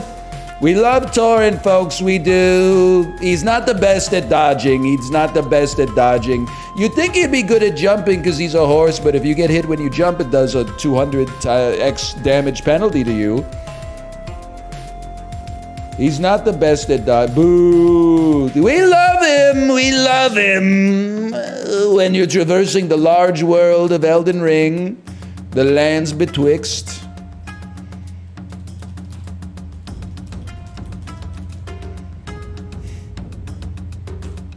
I'm back with some Shogun Showdown. It's crazy how like a 5-hour-long stream is like, it feels short, but a 5.5-hour-long stream, I'm like, what the heck am I gonna do, man? It's an impossible amount of time to fill. It can't be done. Music too loud? Yeah. R/ we want plates or whatever. 1 second, let me take you back here for a second. It is a little loud. Definitely a little loud. You drank a shake for 30 minutes? And honestly, I was chugging that. Like it took a while, man. So let's see what we're doing in Shogun Showdown. Close combat unlocks skill. I don't know what it does, but let's pay for it. We got 12 skulls. Lightning and the thunder. Thunder. I'll take sharp turn. Trap, starring Josh Hartnett. Can't afford it, can't afford it, can't afford it. All right, exact change. Elite enemies may spawn because we're on day 2, also known as Ascension 2, I suppose. Oh, new character? Special ability, can push an enemy in front of him by moving forward. Swap position with the first target ahead. Strike the 2 cells directly ahead, piercing. Okay, let's give him a try, man. Let's give him a try. Did you see Trap? No, unfortunately, I would like to, but I haven't seen anything except The Matrix in... Well, I don't know, Kate, what was the last movie we watched together? I guess I watched, like, 35% of Sing a couple weeks ago. Does 2 damage as well, okay. I'm gonna stall you. I'm gonna stall you because combos matter.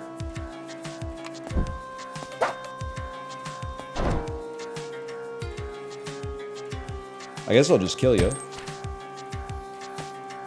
Let's load this up. Learn a thing or two about a thing or two. Back up. Yes, now load up the MacGuffin.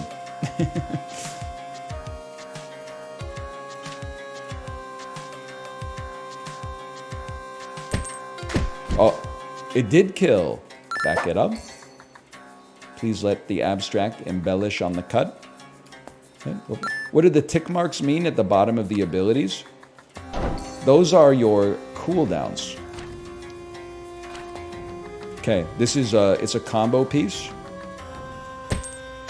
Combos are very important because you get more gold. More gold equals better upgrades later.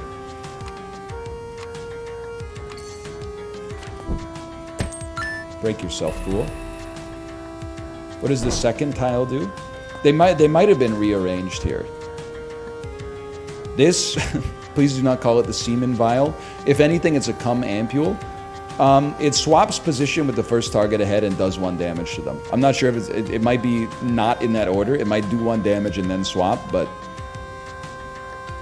Ridley Scott, it's a cum ampule, people. Be serious. You are not serious people. Honestly, give me a second smoke bomb. I know it seems garish, but then when we have those little 1 damage Andes, we can like hot swap one, hot swap another one, and it could be like great combo fuel. So this is that's your gimme play. Turn it around. Probably wait for another unit to spawn.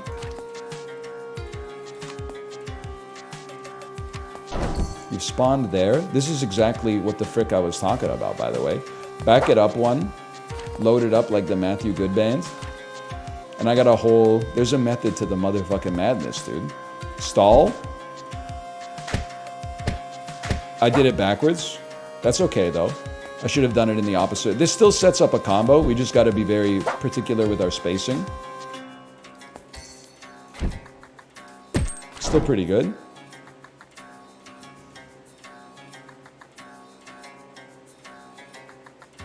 Okay. Stall. Don't stall. Double swap. Gets a kill. You've attacked your friend, which I didn't even see coming.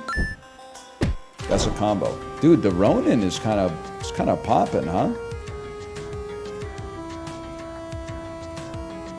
Not having a swap built into our character is a little different, though. I mean, I could easily... Whoops. Push you up against a wall. I don't know if it would kill you, so let's just kill you this way. I don't know if it does 1 damage to push you up against the wall. It may. It may. Does anyone know? Is B Patman here? B Patman, are you here? Push does damage if they hit an enemy. So not a wall. It has to hit a person. Okay.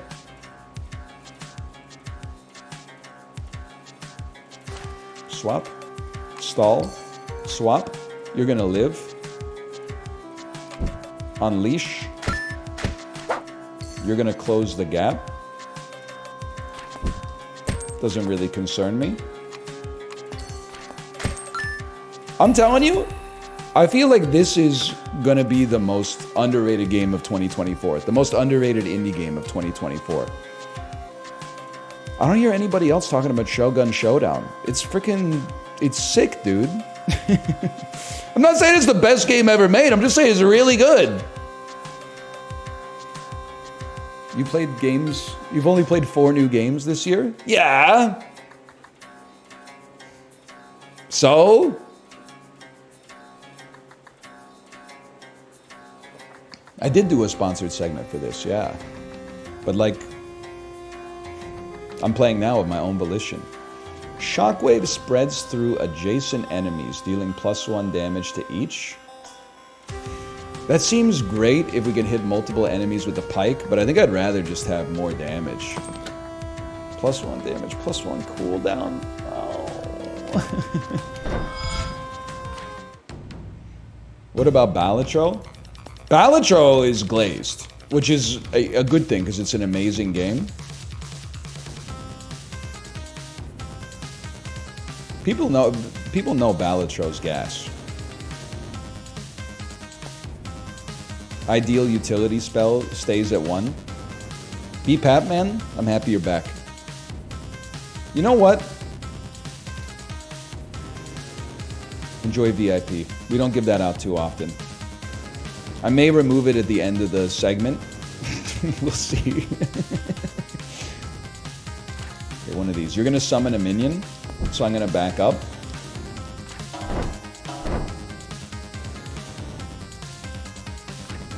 Let me take a peek at you real quick. I want to poke this man, but first let me take a peek at you. This'll frickin' work, man. Watch this. It'd be better if he was about to do an attack, though. Like, always burn their cooldowns first. Hot swap and kill him. Pike, swap with him. Now you gotta waste a turn turning around. I gotta control some space. Back him up. Pike is the range abuser here. He's gonna move forward. Doesn't really concern me. Back him up. Okay, now hit, swap, kill, and then we start all over. Okay, I don't think there's any way for me to avoid taking this hit if you want to do it. So you know what? I'm gonna recharge my tiles so that I can at least get in there and swap you so I don't take damage. We didn't need to put our pike up there. That's my bad. Are you seeing this? The man is actually using his potions effectively.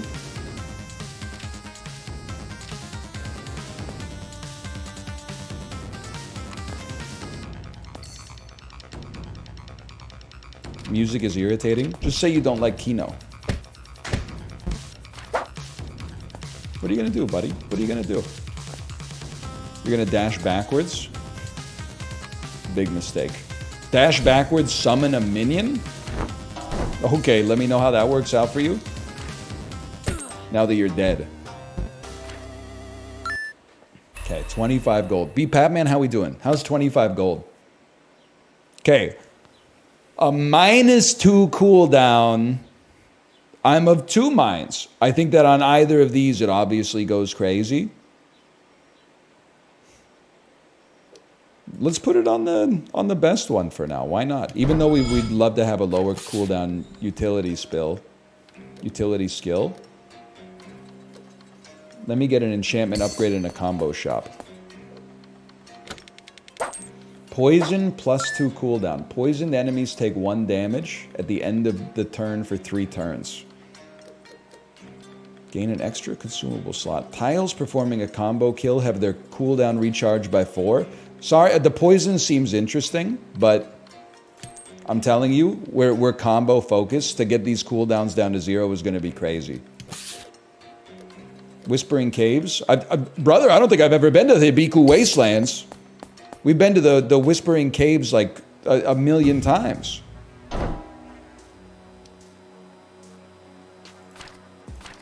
Look at this. Look, are you seeing this?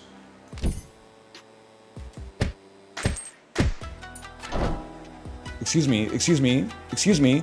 You both were part of combos. They were both parts of combos. I'm being scammed.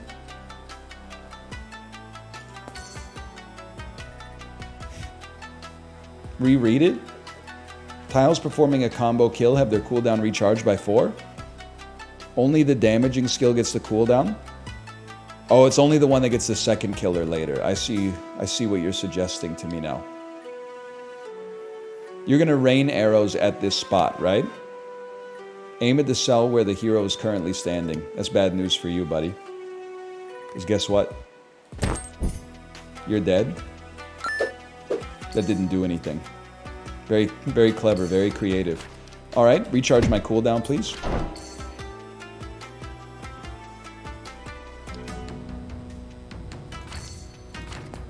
Thy kind is all of a piece. Recharge my better cooldown. Flip me now.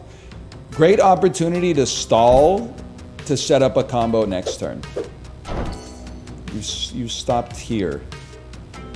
This is not going to be a combo unless I can get you to close the gap a little bit. Yeah, I got to make some space for you too. You know, I could push you. You really think I won't push you up against the wall? Close the gap, and then look at this beautiful combo piece. That's a kill, recharges the cooldown, and then this gets a kill, recharges the cooldown. It does not get a kill. I forgot that 2 is less than 1, but it's still pretty good. I guess I could just push you backwards and try to get the combo off of it. It pushes him all. I thought it only pushed him 1 tile.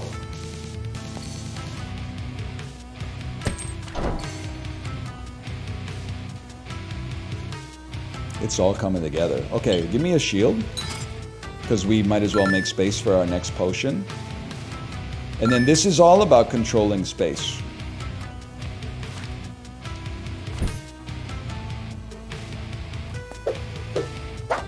Load up the pike.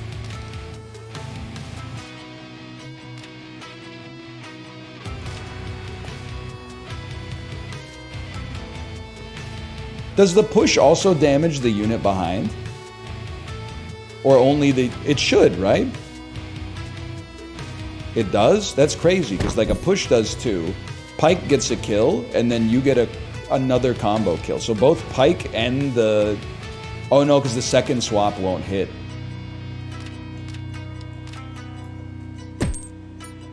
Because I'll have already swapped you. Yeah. Okay. Now he's getting it. Now he's getting it. Strike the furthest target ahead or strike the cell directly ahead. Having a way to deal with long distance units would be kind of sick. Plus I've never had it. Let's give it a try.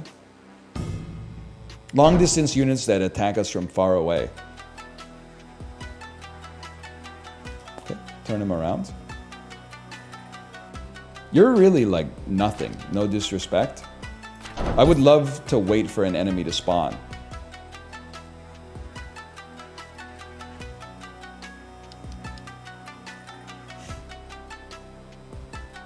I mean, I could easily just kill you.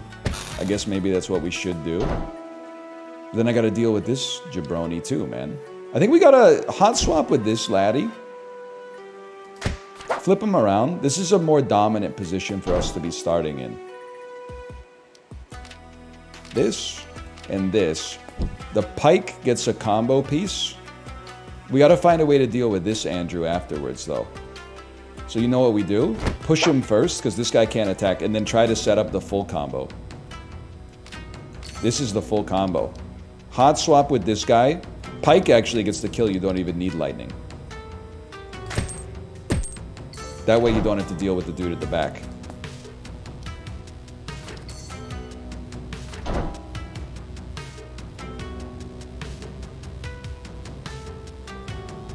I gotta find a way to deal with you, though.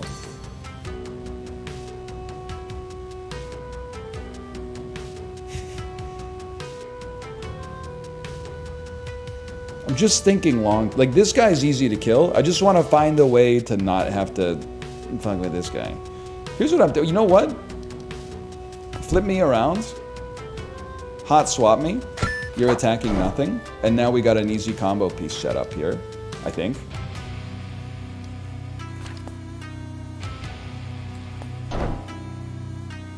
You're going to attack. Gotta think of... This is a combo already.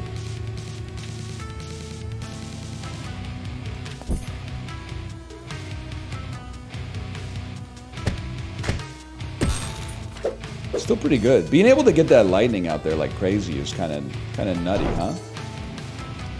Hold the putty. I don't fear that. push is a very valuable piece of the combo here. But so is the pike, but it's not going to go down like that. Oh, it could go down like that. It could go down like that. Push, back it up, move it forward, move it backwards, move it forwards, move it backwards, play the pike, move it forwards, move it back. No, you don't need to move it backwards anymore. My God. I was seeing 6 moves ahead. -1 cooldown. Any day of the week.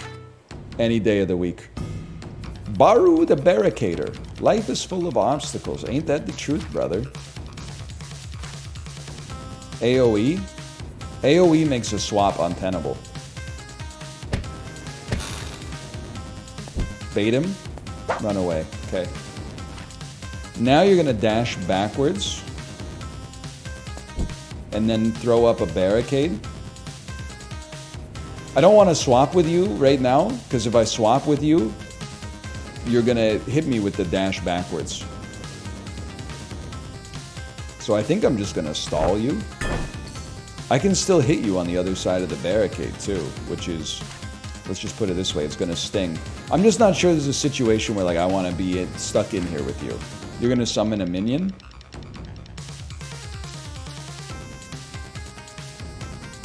Let's give it a try. I mean, I'm sure he's not going to like that too much. Not concerned about that guy in the slightest. AoE, we bait him. We walk backwards. Stand here. A dragon punch. He's about to move forward, probably. He's going to dragon punch and place a barricade. This time, I would love to swap with you. Because you'll punch your own barricade. Possibly hitting this guy. Oh, man. And now the barricade's on the wrong side, dude! What a horrendous position to be stuck in. Bait him into an AoE. He's a genius. Walk him back. He's killing his own barricade.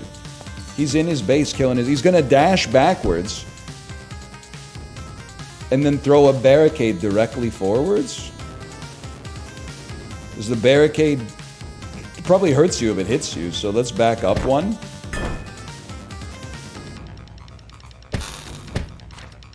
There's really no need to kill that guy now that I think about it.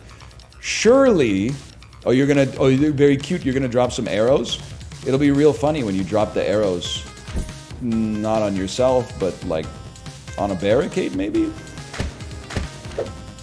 Killed your own barricade, dummy. Stall. AoE incoming. That's cute. Enjoy that, AoE. Hot swap with you, punch your own barricade. That's gotta sting.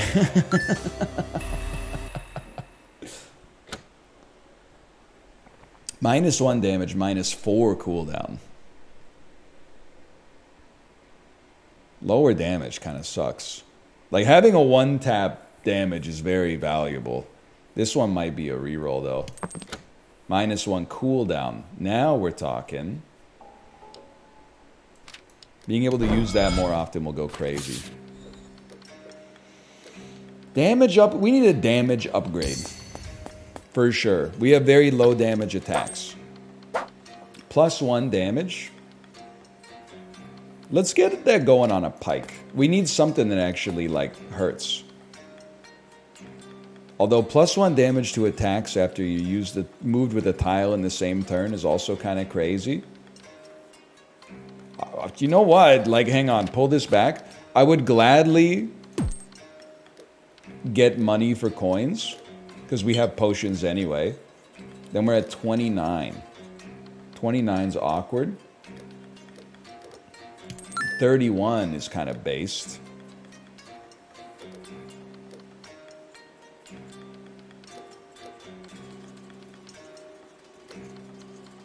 This is a bit of a crazy play. I didn't need to sell one of them. That's all right. I believe in the pike. Okay. Now we're cooking, man. Now we're cooking. So if I move with the tile, everything does double damage. Or it does +1 damage. Oh, BPAP has something to tell you? Okay. Okay. What did you have to say, BPAP? Let me see. Let me have it. Silence, chatters. A VIP is speaking.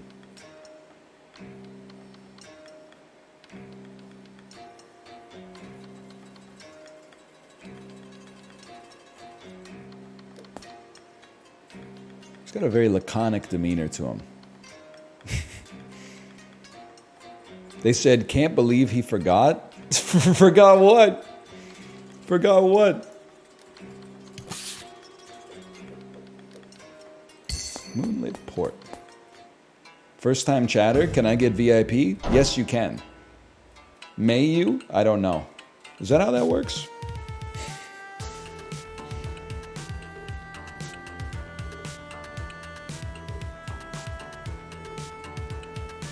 I think I did it backwards. You forgot you rerolled -1 cooldown? Oh no, you always rerolled -1 cooldown. That's right. I think for a combo piece, I have to hot swap you first. But let's wait until you waste a turn turning.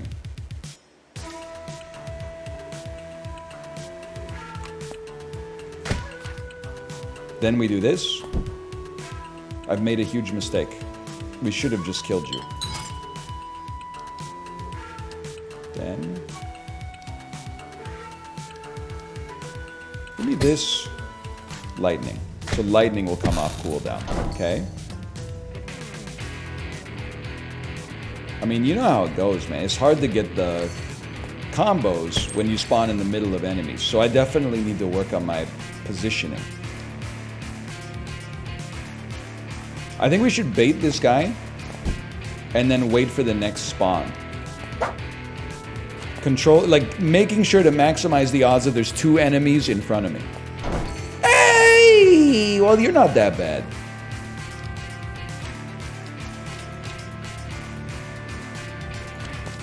Okay, check this out. First attack doesn't hit you, doesn't kill you. But then this one kills you, and then this one kills you. But then what are you gonna do, bro? Because you gotta kill this guy. This guy's gotta die before he lands a hit on you. Okay, okay, hang on. You cull this and put this up instead, which will strike the dude at the back. Because these guys are much easier to deal with. You can always just push. Not that you need to. You could also just dance them a little bit.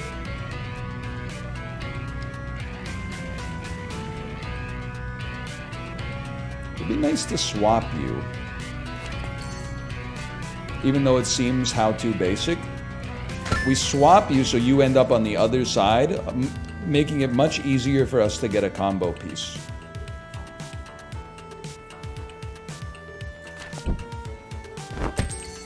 Whoops. Next wave, please. Right there. Okay, let me take a peek at you. I want a Pokemon, but first I need to take a Pikachu. So this gets a kill. This gets a kill. This gets a kill. So 2 of our skills come off cooldown. And we get more rewards. How do you feel about that, BPAP, man? How do you feel about it? Probably pretty good, right? I'm assuming. Next wave, please.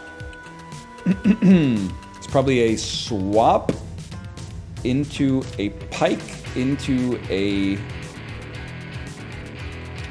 lightning, I think. It'd be better to push you first, but let's just get it done.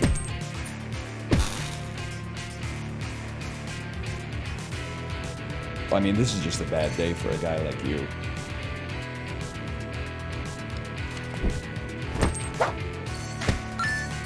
Obliterated. Obliterated means perfect. -2 cooldown! Well, well, well! What was your reaction when you saw the pure horrifying precision of the endless fields where humans are grown and the machines liquefy the dead so they can be fed intravenously to the living. Well, I feel like if I lived in the world of the Matrix, I would be like, no, it's not real. It can't be. It can't be. And then they would be like, he's going into cardiac arrest. We got to get him out of here. No, just get me out of here. Get me out of here. And then he comes back out of the chair. They like, get this thing off me. Get this thing off me. And then he goes, and he throws up. You know, they do say he's going to pop. But like when I saw it in the movie, I was like, damn, this shit owns, man. This shit fucking owns, dude. You said it like the British TikTok guy. Oh, you mean Lewis Saunderson? When will this nightmare end?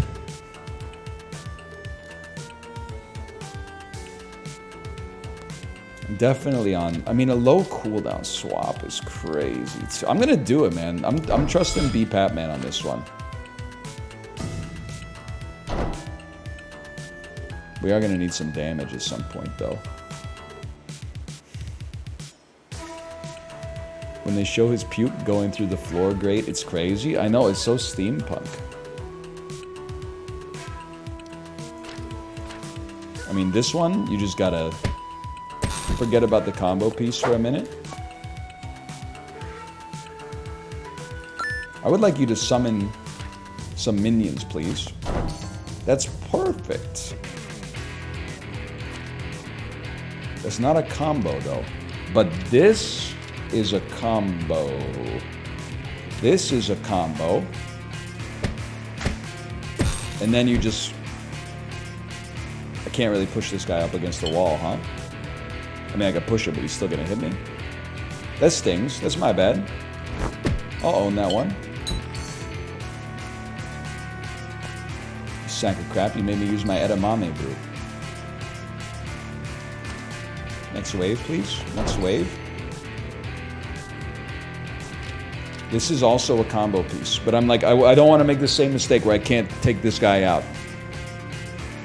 It's just like, hot swap you for 2. I'm here. Then this pike does 4, so there's nobody to spear me, Bill Goldberg style. Instead, I basically just own you, and then I walk it back, and then you're the easiest combo piece of all time, so we got nothing to fear. Probably load up the pike. Hit you, swap you gets a kill. This gets a kill. You're still alive, but you're very easy to dodge. I think I did that in the opposite order. The wrong order, I should say. Because there's many opposites. Why don't you come over here and then like... This is a just-in-case situation for me. That's perfect. That's exactly the type of shit a guy like me is looking for. This, I think, finishes the fight. No, not quite. I would need to push you back one to finish the fight, but it does do a lot of damage.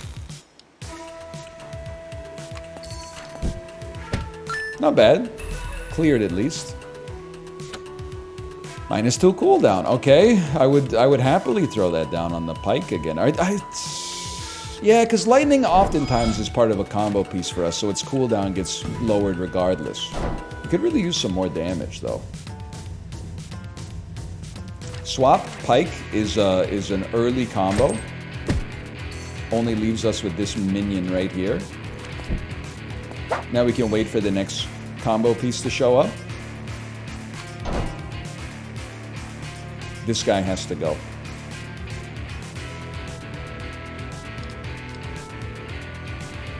Or we could make him attack his friend. Yeah, even smarter. Just get him to attack his friend.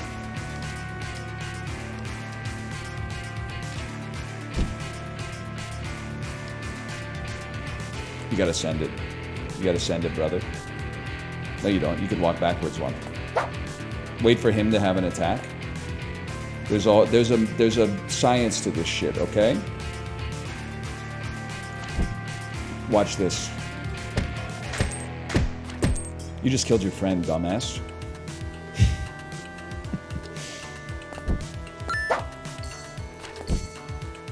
That fucking stings. Okay, you just gonna back it up. I would rather be over here. It raises our chances of landing a beautiful combo piece. Mission failed. We'll get him next time. But I still got there's a whole game plan.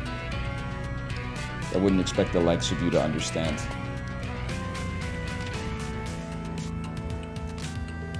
This guy's gonna shoot next turn. So we do a lightning swap.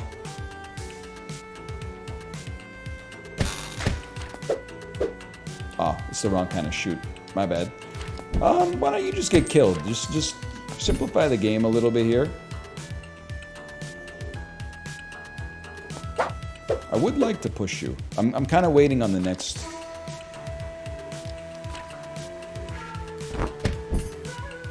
On the next wave, though. If it ever happens.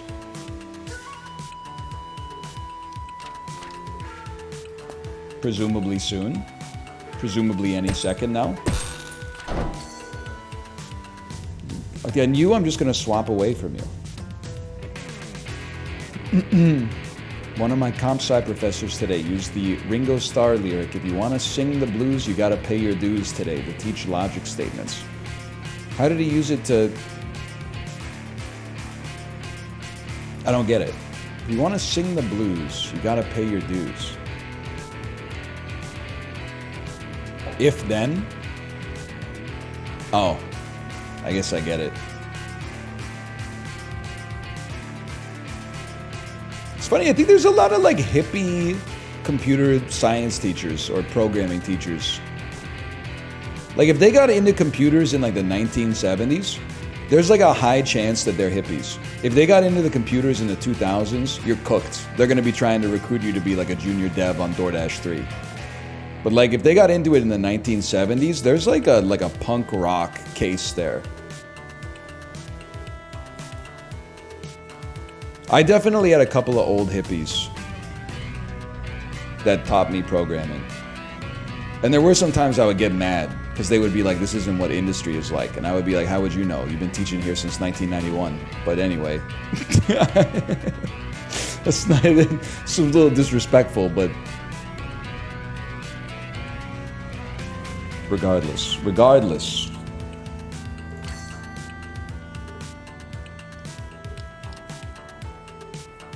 Something like that. Hot swap him, get the kill. It'd be nice to get a pike out here as well. Wait, I gotta crunch the numbers. If I hot swap you, I will still get hit. I need to add one more swap so I don't get hit. Then I'll swap, you'll die. Lightning you, swap, and then you'll die. Oh my god. Oh my god. You killed Kenny. Know what I'm saying? You bastards. Oh, man. True, though. They did kill Kenny a few times in that show. More than once, if I recall.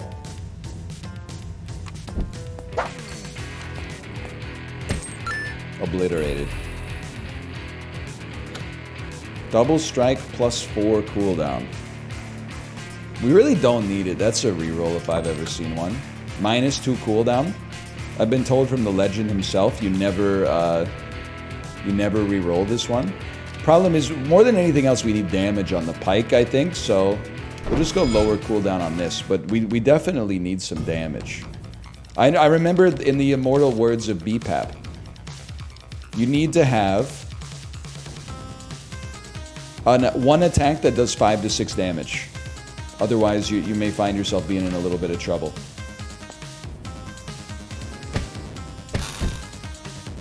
You don't need to do all that. I would actually like to get these guys like close together, because then if we swap, they might attack each other. Like this, for example. See, that's just a rookie mistake, man. I mean, that's not gonna happen, obviously.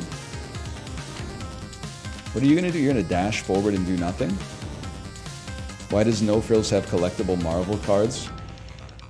Yeah, I know. I felt like I broke my mom's heart.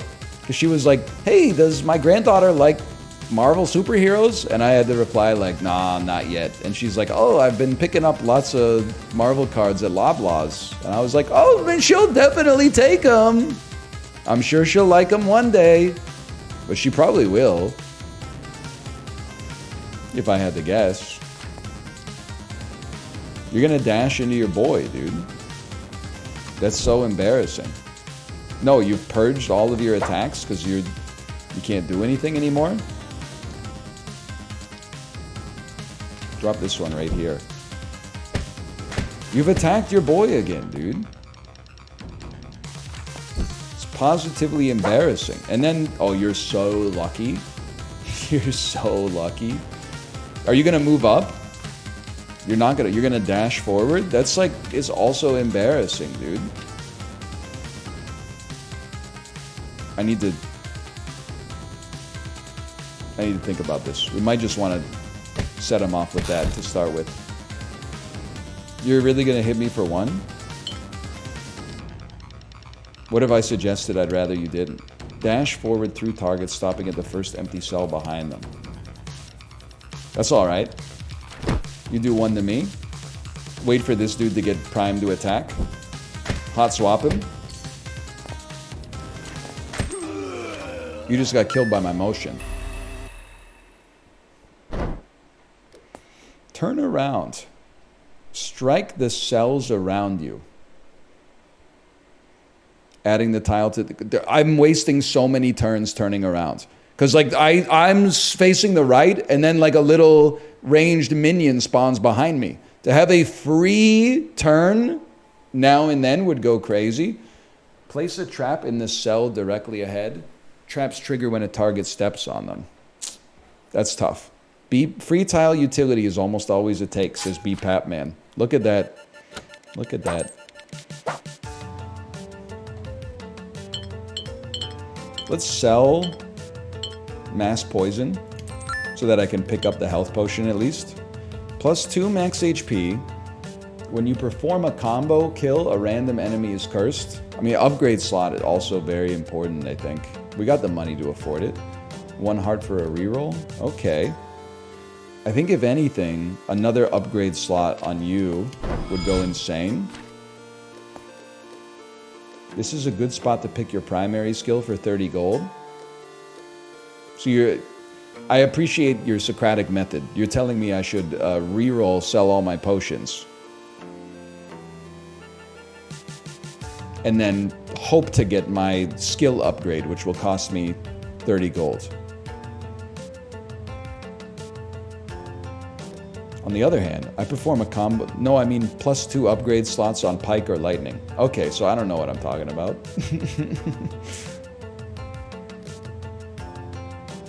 I guess we don't really need an enemy to be cursed. We're doing enough damage just through a variety of low damage skills. Maybe sell... Mass curse. I mean, I'm sorry, BPAP man, but like every once in a while, a student has to deviate from the teacher. I'm gonna take another upgrade on my smoke bomb. I'm taking your advice under advisement, but I'm putting my own spin on it.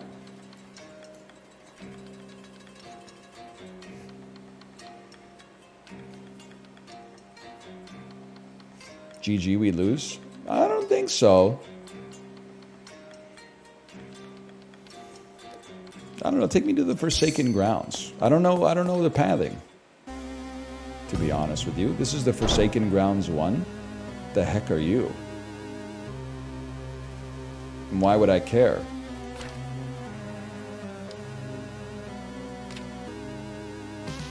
You need to keep him alive.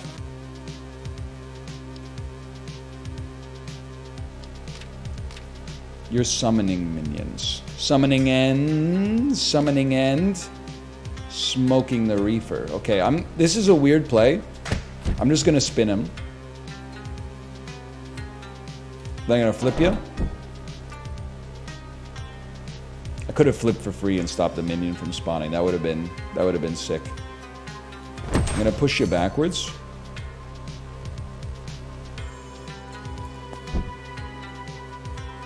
That kind is all of a piece, just so you know.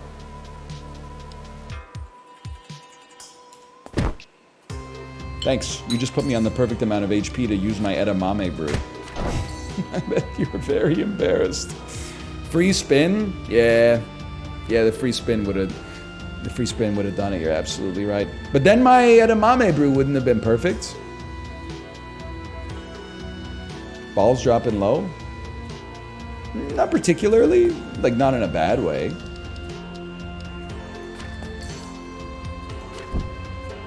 I do want to kill you before you summon a minion. Wait, it does damage to you because the pike would have hit you? Or that because the unit explodes when it dies? Its katana traps the souls of its victims? The enemy is a bomb. Oh, the files are in the computer. I see what you're saying. You say it best when you say something at all, man. There's absolutely no doubt about that. You've made a huge mistake here.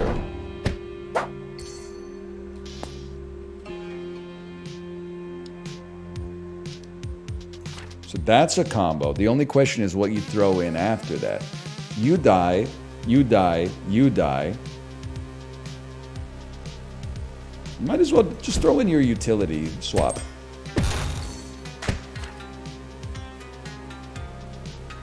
I'll pay to turn around, save the free one for later. It's not like this guy's much of a threat for us. I would like you to summon more minions.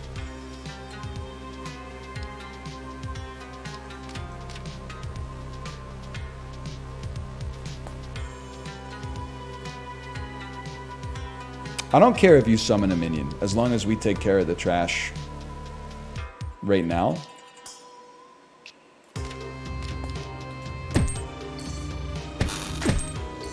So you don't really bother me.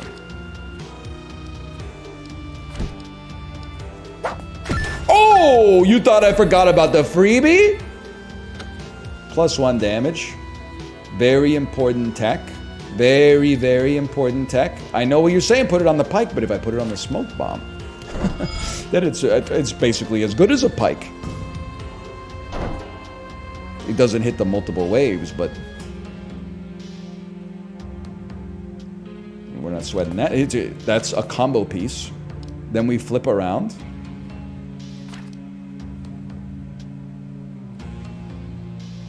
And I think we just flip around.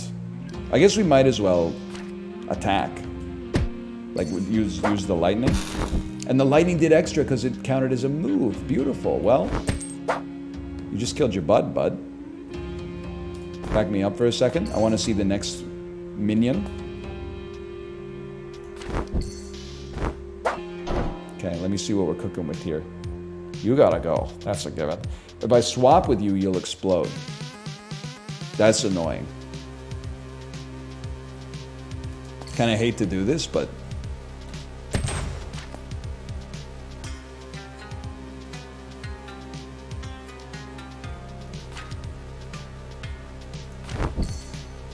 one, 3, and then flip. And you guys are gonna damage each other. Watch this. Ooh, tough luck, buddy. We stall. In this house, we stall.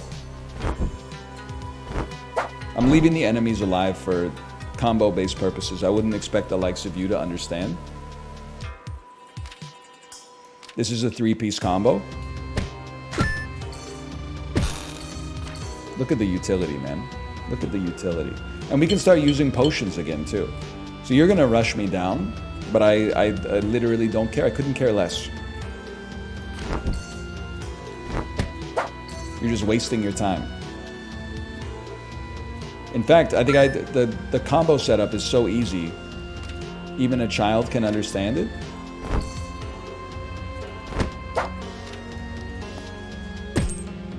It's that.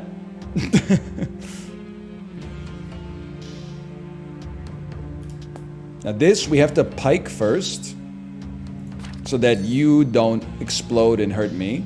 It's so easy, even this acronym. Yes, dude, yes. User has received Reddit Gould for this post.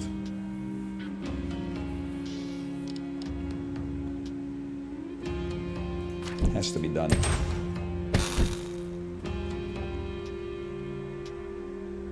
I'll back it up. You know what? Refresh my cooldowns while we're here. Because we got a potion anyway.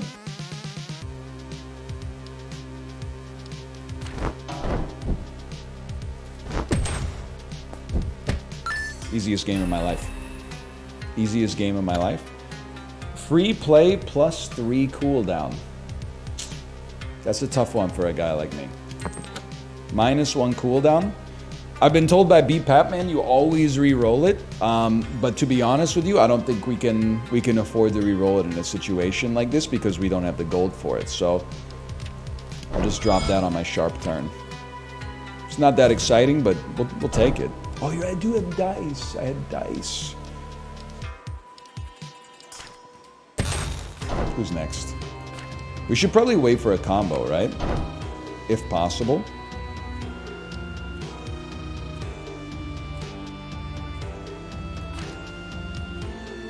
Like, this is a combo. Dude, that free spin is outrageous. Okay, who's coming up? You're coming up. You're basically nothing. I could kill you, hot swap with you.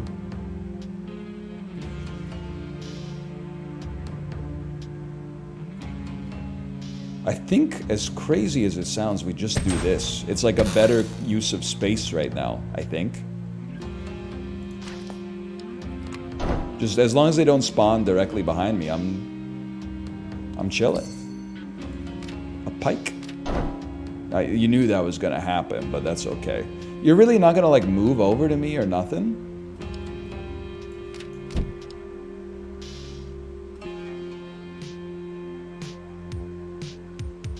It's a huge overkill, but like, I guess whatever. Now I gotta get ready for the ultimate hot swap. I did not get ready for the ultimate hot swap. Enjoy being frozen for 3 turns.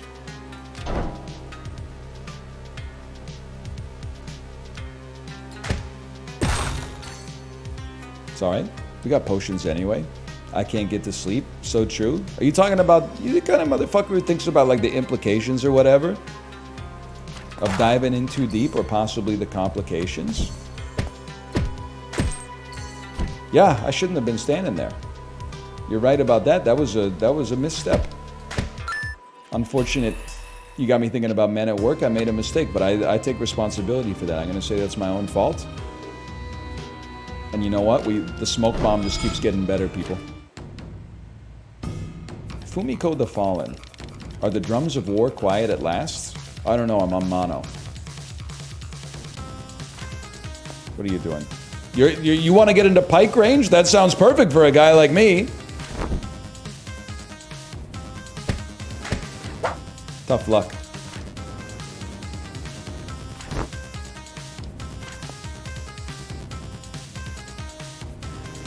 Am I really gonna stall until she does something? Nah, she's not attacking, so I'm moving. Double summon? Have you lost your mind? Terrible position for that guy. You don't want to mess with that, because I mean, for the low cost of free, I'll just send him directly into you. Dude at the back is definitely dead. You're gonna rush up to me. I promise you, in your heart of hearts, you don't want that to happen. Right, that's an AoE move. Turns out that is what you wanted to happen. It's my bad. Stall me? Stall me? What are you doing? AoE? Waste of time. Basically wasting everybody's time. Piked nothing. Good move. Could do with a little bit more focus for sure.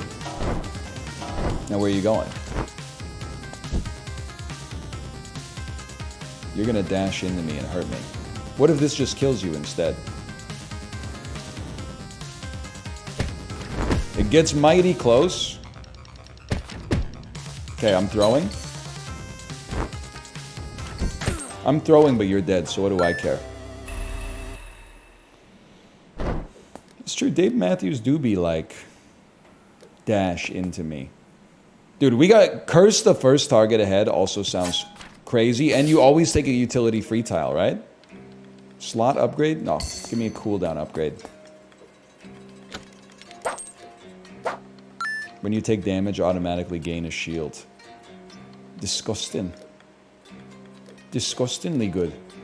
I would love to unlock a slot. I'm not afraid to play with fire. Give me 5 coins so that I can gain a shield when I take 1 hit from a little Andrew. And it's very important for a guy like me because then I can say, when I take damage, I can say, oh, I took a little chip damage to trigger my shield.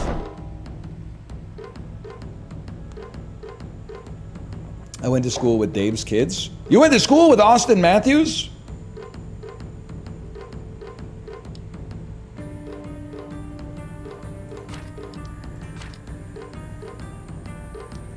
Watch this.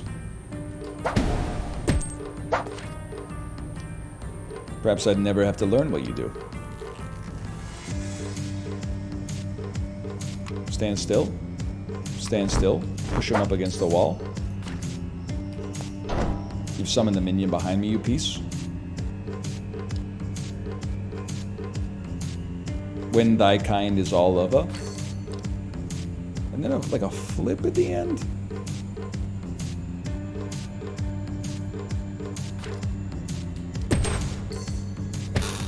At least it's a combo. I gotta curse you and I gotta pike you. Ah! Transforms into a basic version of a random hero tile. Tiles in your attack queue won't be copied. It seems like you're about... You know what? How about if I just reroll enemy intentions instead? You're gonna flip around. That seems way better. Seems substantially nicer for me. Load that up. So it's a combo waiting to happen. Oh, baby. You want to see something crazy? Bake in the flip. What's he doing? He's not going to get a kill if he does it like, oh, am I not? You're right. I'm going to get 2 kills. You sussy so-and-so.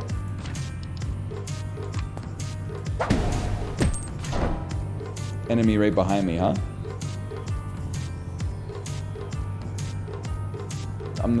Honestly, I'm the type of guy that doesn't worry about that stuff too much. Stall for a turn. And then the hot swap of the century.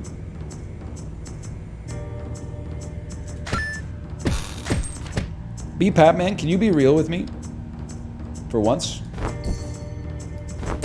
Is there an upgrade in this game that allows you to have 4 attacks in your queue?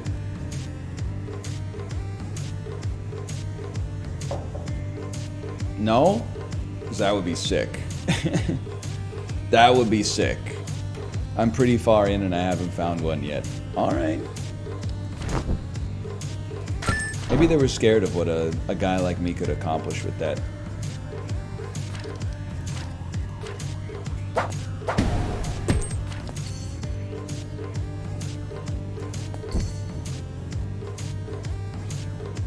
Guess what? I got Kami Brew.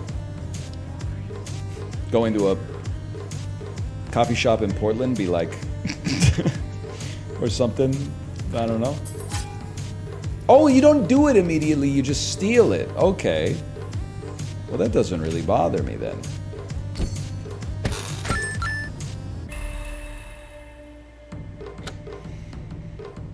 +1 damage and +1 cooldown. I certainly think it's the kind of thing I could live with. I mean, like, definitely on Pike it makes a lot of sense, but on the other hand, look at my smoke bomb, man. Look at my fucking smoke bomb. Pike, please? Please on Pike. Please, we're begging you. Okay, fine. I guess Pike will often get a combo, too.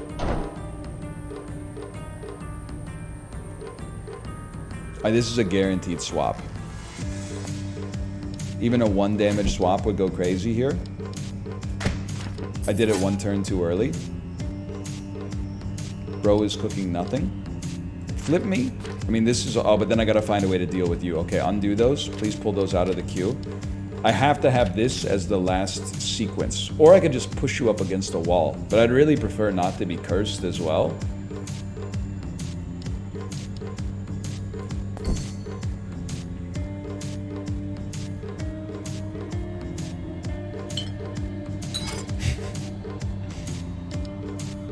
Seems like that won't be happening. Combo on the pike. Sensible. Sensible chuckle indeed. You want to see some crazy shit? Flip me.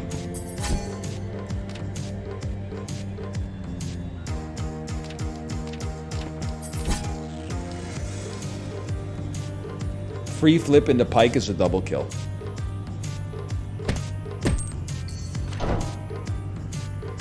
You, I'm not that concerned about. I am using too many potions, though. That's for sure. You hot swap with this guy when he's about to attack. How's the learning curve on this game? Wait a minute, I screwed up my exact methodology. You're gonna laugh, but I swear to you, it's true. As I see it.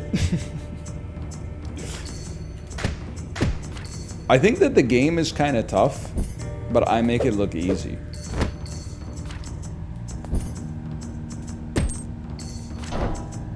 Maybe there's a little cope involved there, but that's how I see it, man. That's how I see it.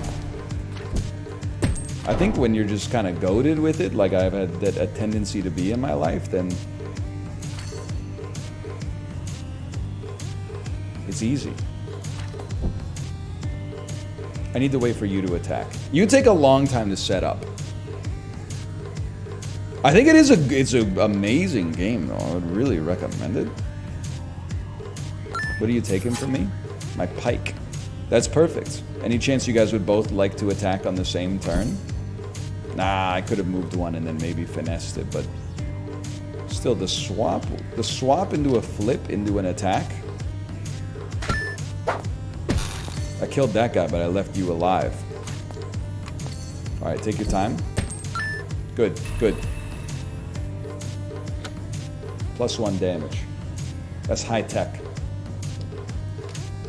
The smoke bomb just keeps getting better, man. For someone 3 standard deviations outside of the average IQ, it's pretty easy. I might be 3 standard deviations outside of the average IQ. I'm just not confident that it's in the direction you're suggesting.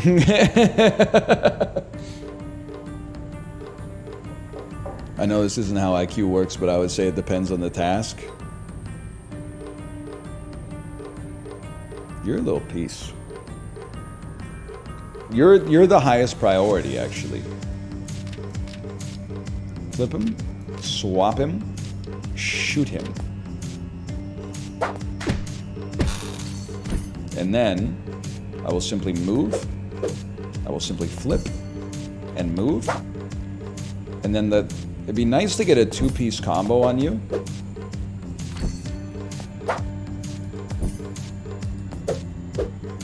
Which is exactly how it's going to go down, because then pike recharges and we're very well equipped for the next combo.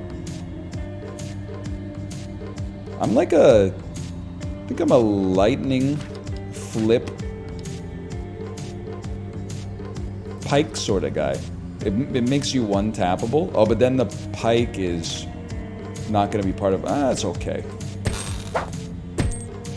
Oh, because I moved, it is a combo piece. Never mind. So yeah, it's a little tricky from time to time. Curse swap is a combo. Never mind.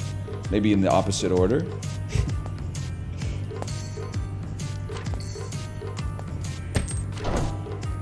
Okay, that's a push to start.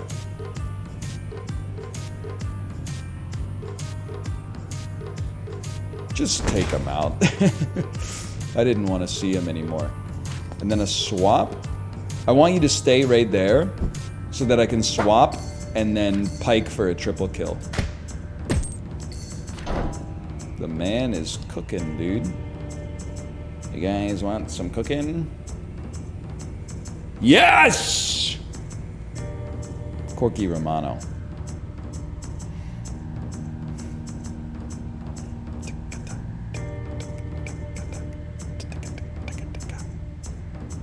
I want to flip, push. No, I got to find a way. Maybe a swap is better. Preload a swap. Preload a pike. Then load a swap. It's a push, swap, pike for a triple. We don't take damage. I really don't care. As far as I'm concerned, you're already dealt with. You're just a combo piece waiting to happen. I'm just a notch in your bedpost, but you're just a line in a freaking song, bud. So, like, don't try that shit with me, okay?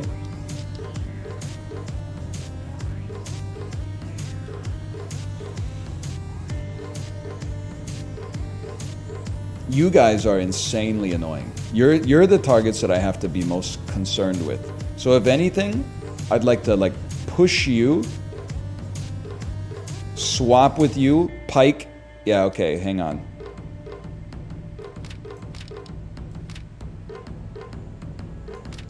So it's like this. Move, push, move, and then this is just a masterful gambit, really.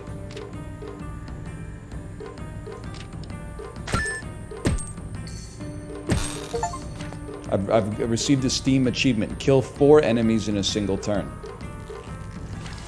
And this is good? You're telling me this for the first time? Obliterated. Poison, but +2 cooldown. I understand the value of it on Pike. We just don't have the upgrade slots. I think it's a reroll. +1 damage.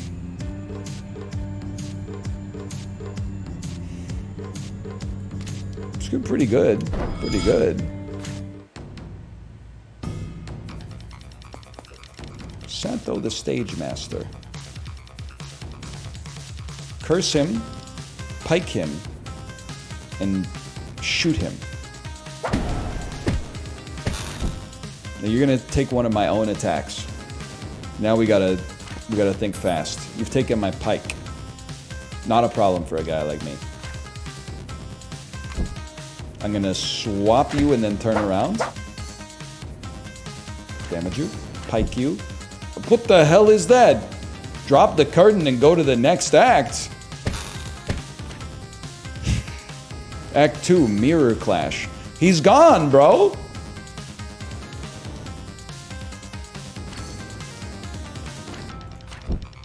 Yeah, nice try. You're not dead? Flip me. Shoot me. Do nothing else. We got great tempo here. They're not making it. They're not gonna make it. You have nothing to fear. I mean, these guys, honestly, they're a joke. Act 3, the dance unfolds. Okay. If you say so. Steal my attack. I don't think you're gonna get to do anything, man.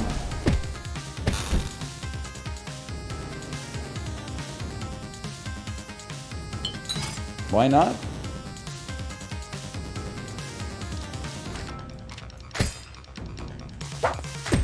They're calling it the easiest boss of all time. You gotta figure out what you do, okay? Because obviously I own you. +1 damage, +1 cooldown. I hate to reroll before a shop. I think we're doing just fine with the smoke bomb. It's such an obvious combo piece. 5 damage smoke bomb. Sacrifice tile guarding shop? No. Give me a warring shop. Double strike +4 cooldown. That's tough.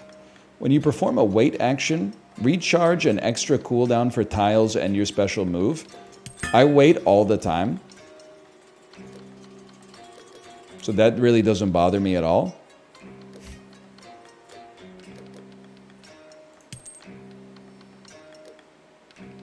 No reason to reroll. Send me. Ayasu's Garden. 5 damage smoke bomb. We need to go back to smoking mids. So true, I think, but I don't really know. What's your thing again? Quick can attack immediately after adding a tile to the attack queue. That's right.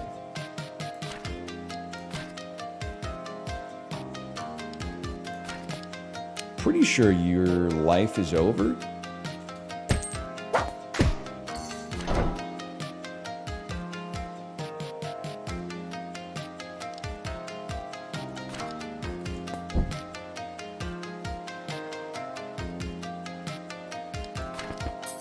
I'd rather get lightning. I would rather get smoke bomb back. You're gonna curse me? It's potentially very deleterious, man. You know what? If we stall a turn, nah, you can't do that. Can't do that, brother. Yeah, it's an issue. Well, it's actually really easy to deal with because I just won't take damage. But if I do take damage, I will like die in one hit. So be careful. It's a swapper, a flipper,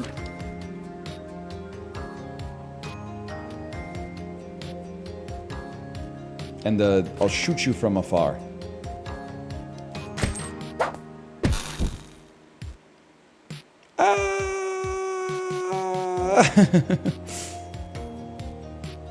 At least the first attack is only going to do double damage. Like, we don't really mind that. It's not the best, but... Oh, and then the second attack does nothing because we'd have a shield after it. Yes!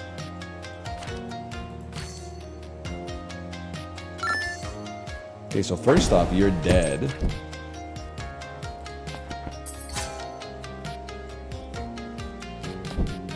Nice try. I mean, you're basically useless. Part of the problem I've been having is I put way too much respect on your name, even though it is a pretty good film in my opinion. I don't know why I said it like Obama. Okay, you've stolen my curse once more, and you're gonna use it immediately. It's okay, because we'll do this. You're gonna summon some minions, but that's all right because my money grew. And then we're getting ready for the combo piece right here. That's the real issue for you. First off, you guys are toast. Secondly, you guys are toast.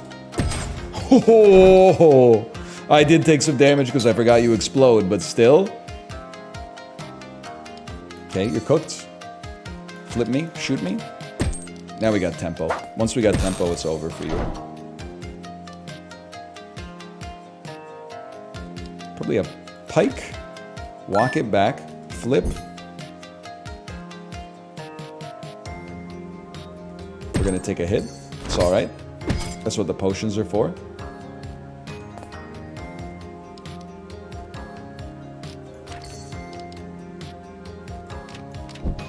I don't want to, because I think you're screwing up our ability to place a combo, but whatever. Get swapped, flipped, and shot. Then you. Nice try. Wait for the combo piece to set up. You guys are insanely annoying. This changes everything. It ends today. I would really like to... Well, you know, you could always swap this fool so he takes the damage instead. Okay, I got an idea. Put a swapper on the front of that thing. This is not the right way to handle this, but whatever. The insta flip into the you die.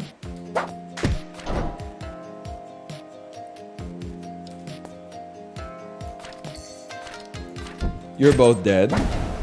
Our cooldowns are gonna... Oh no, we don't need cooldowns because it's already over. -1 cooldown. Hello, honey.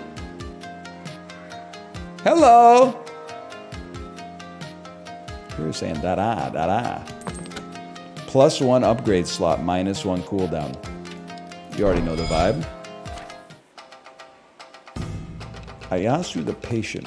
It's wise to choose the winning side. Huge if true. So I don't really know what you do. Let's see. You're immune to ice. Okay. I missed the part where that's my problem. And what do? Swap position with the boss. Dash forward as far as possible. I have a feeling you're not going to enjoy this as much as I do. So you're going to swap position with the boss.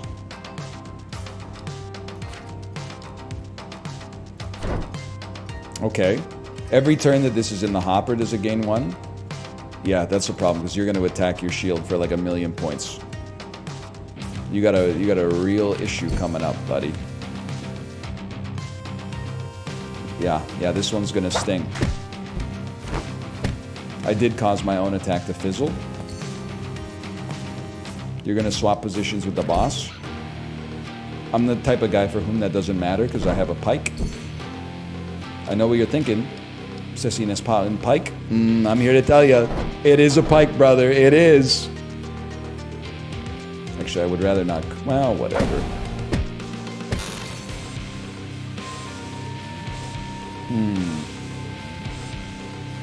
Let me see. Hello. Oh my gosh. Can I take a peek? What do you think it is? I think it's a sandwich from the bakery. Oh my gosh, you got it right. What kind of sandwich? Turkey. No, Reuben. no. There's a pickle in there, I'll tell you that much. Club sandwich. No. Chicken. Yes. Pesto. No. I give up. Apricot. Ooh. Chicken. Salad.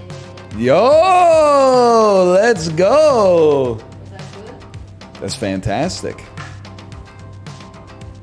Thank you. You're welcome. Someone in chat knew where it was from. That's frightening. I mean, it's everywhere. It's everywhere in Vancouver. That is true.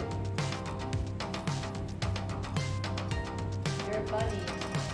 How everybody knows about Brecca. I guess that makes sense because every time I go inside, there's a 35-person lineup. But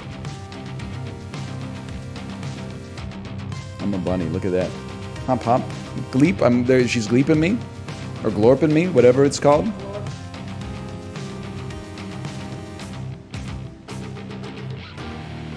I'm glorping. Chills.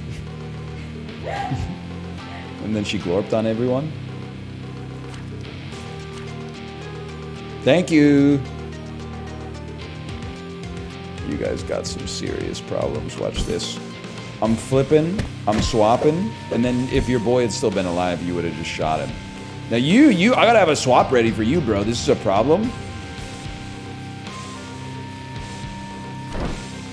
Yeah, because you're about to attack me. That's no good. In that case, I don't need to have a swap ready, I suppose. Well, I guess I could just swap, and then, no, well, whatever. You iced your own dude. Get cursed, get piked. Just give it a second. Please do not swap positions with the boss. This is a big one. And then flip me. And then hold the other swap. Then, like I'm just being real with you, brother. I don't know what you're gonna do. You're gonna swap positions with the boss, but you got another minion in your way. So like, what's that gonna do? Well, now he's dead. That's gonna ruin my life, I suppose. No. Swap with this guy. Curse, pike, and I'm pretty sure your life's over. It's that easy. We're on the final boss, man. Pretty clean. Randomize the tile into a new one. All upgrades will be randomized as well. That's a little spicy. Heal 1 HP when executing a triple combo kill. That's every day, bro, for a guy like me. Give me some Zane. Okay. Okay.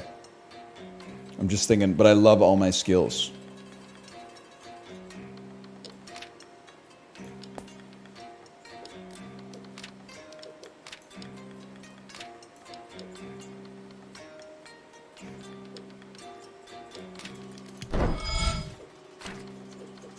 Dash forward, strike the first target ahead for 3. That seems pretty good. Kind of a long cooldown, but still. That seems like a great roll. Can I get B Papman's verdict on that?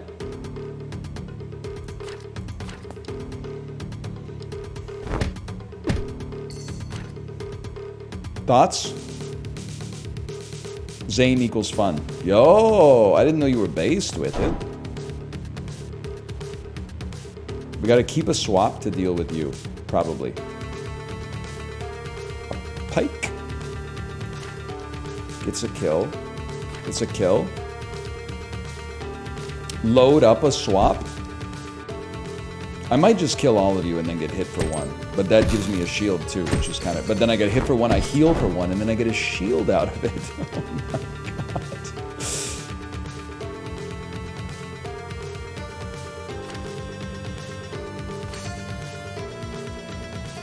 I know what I'm doing.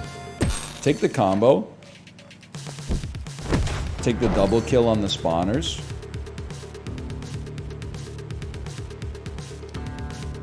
We gotta have something to deal with you next turn.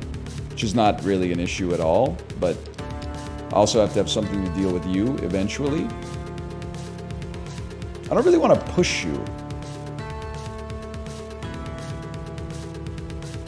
Actually, I think I do. Oh, I can't, because I just did. Alright, well. Enjoy your dash, then. I got a shield anyway. I gotta deal with this guy, though. Okay, get him out of my face. I'm in your face. Thinking this is gonna be a flip pike at some point. Probably, like, right here. Maybe we hit this guy for a few first.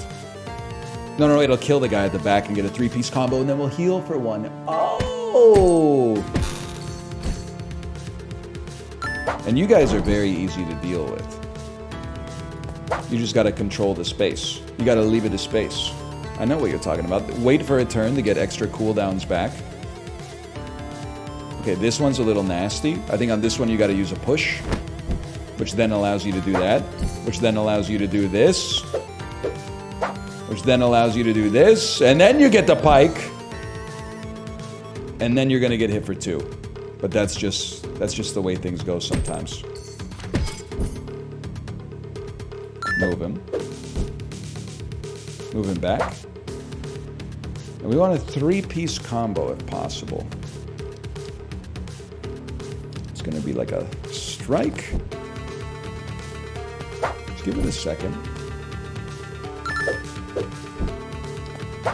Strike. And a pike.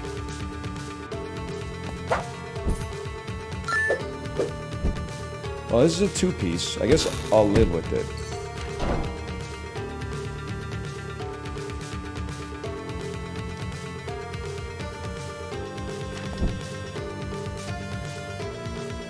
Let's get out of my face.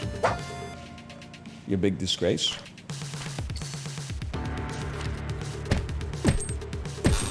I mean, I think we're doing just fine. Could we be doing better? Yarp. But otherwise, just fine. Stall me.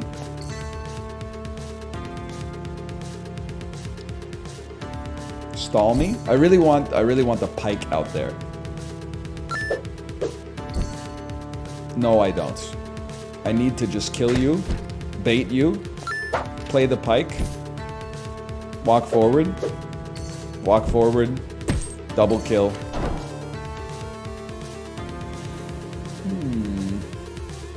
This to me looks like a push. So flip me. I can't push you then. Walk me. I mean, they're gonna rush you. So just put a pike up. I have a whole game plan here.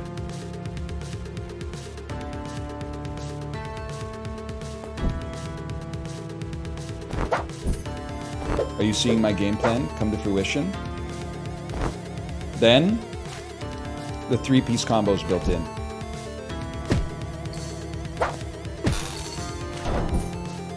I'm kind of facing the wrong direction. That's okay for a guy like me. You're gonna take my shield.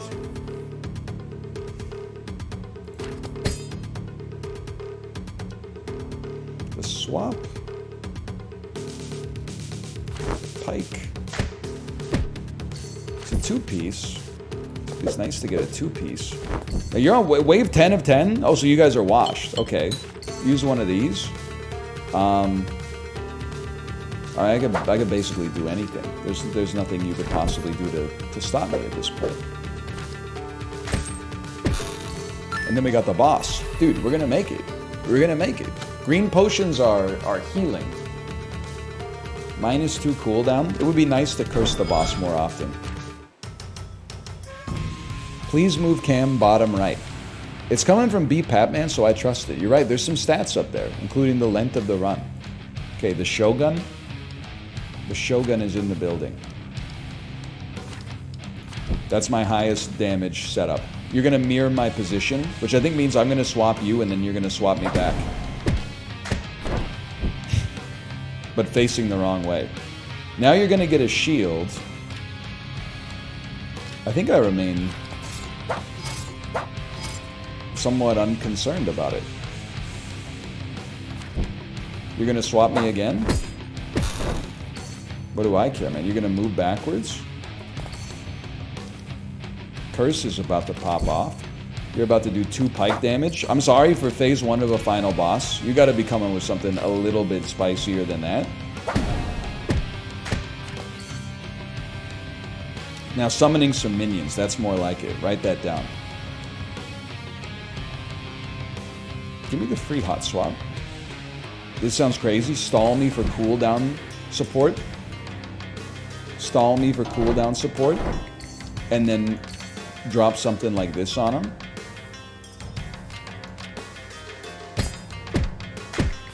And then he's almost dead, man. And I'm not talking about Death Stranding.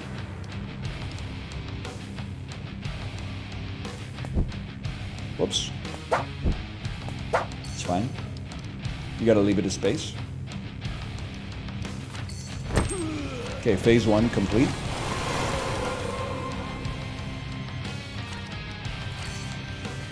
What are you doing? It's like, don't be in the center of the arena. I remember that. Teleport to the center. Expands outward by 1 cell each turn. Free flip. Free shot. I don't think I'm gonna get hit. I think it's gonna be 1 tile in front of me. Now next turn we gotta move, but that's a problem for another guy. You're gonna dash forward. That's gonna be tough. How will you... What good is a phone call, Mr. Shogun, when you have no mouth? Actually, you know what? I'm gonna let him hit me for 1, so I have a shield to protect me for the 2. Wow! He's going down, man. Oh, that's right. When you're unable to speak. Tell me, Mr. Anderson. He's so smug.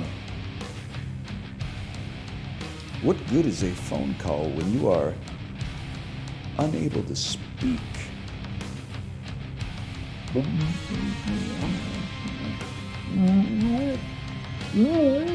He goes back against the wall. They lift up his shirt, and then they put the little slither thing. It slithers in. They put him down on the table.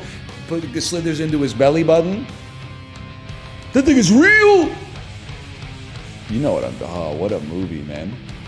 What a movie. You're going to dash forward in the mirror positions. All right, here's the thing. I'd rather be, like, facing you at the end of this. He's a stud, man. He's a stud.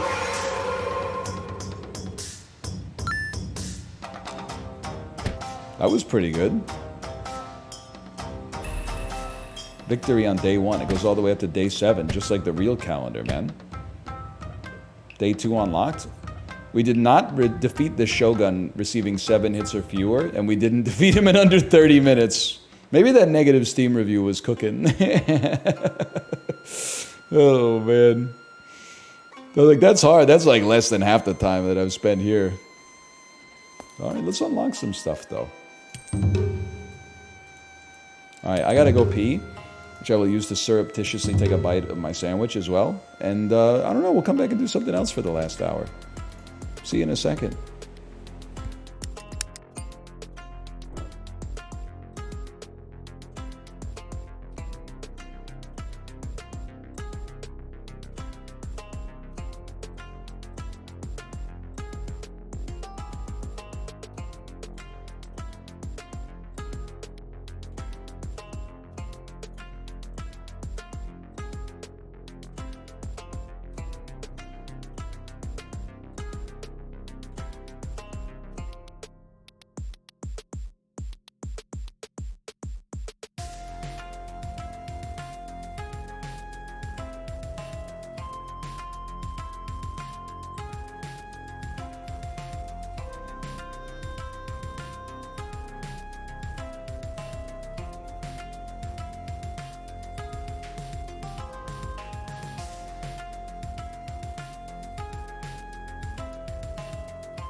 Wait, is Papa's hot doggeria real? It does sound like something it's like a foodborne illness.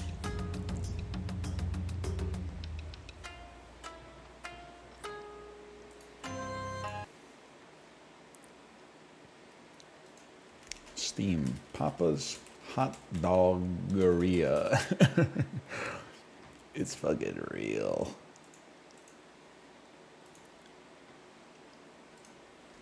Papa's hot... Wait, it's not real?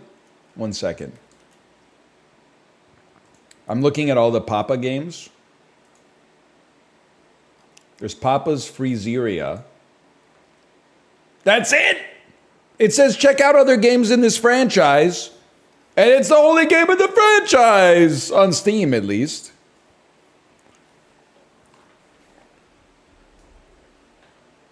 The rest are browser games. Bro, port it to Steam. Papa's Freezeria has 8,622 reviews. Recent events. Help make Radlin into a plushie? No, man, no! You need a new CEO, dude!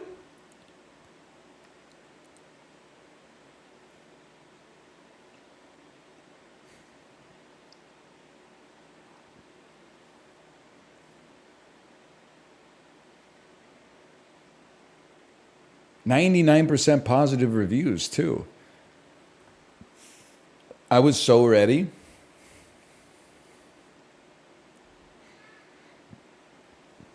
You grinded this out in the computer lab when you were a kid. I'll be honest with you, this probably came out when I was in like my third year of university, which is crazy. But that doesn't mean it doesn't hit hard. I just personally prefer a Steam version than a browser version. But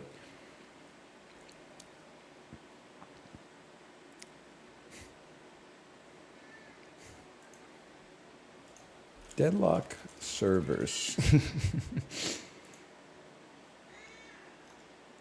Server status. Server times, North America, Monday to Thursday, 5 p.m. Eastern time. Fuck you. You know what pisses me off the most? I know they're open right now, but I haven't done the tutorial yet. You know what pisses me off the most? The fact that it starts at 5 p.m., I could almost look at that and be like, oh, that's base. They don't want people to like ruin their work from home jobs or something like that. But it runs till 6 a.m. No disrespect, but North America is the most important gaming market in the world, probably, as long as you ignore Asia and Europe. But why do we get 5 p.m. to 6 a.m., bro? Can't we get like a 10 to 10 or something like that?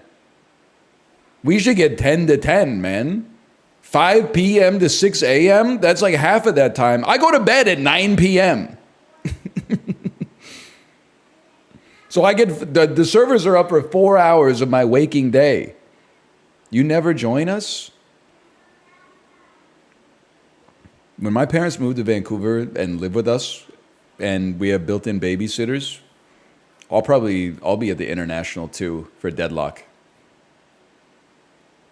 Guaranteed. Is there a character you don't have to aim with?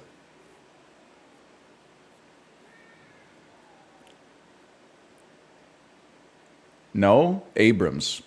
Kelvin. Kelvin farmed a 13-minute agility up on Abrams. Tomo.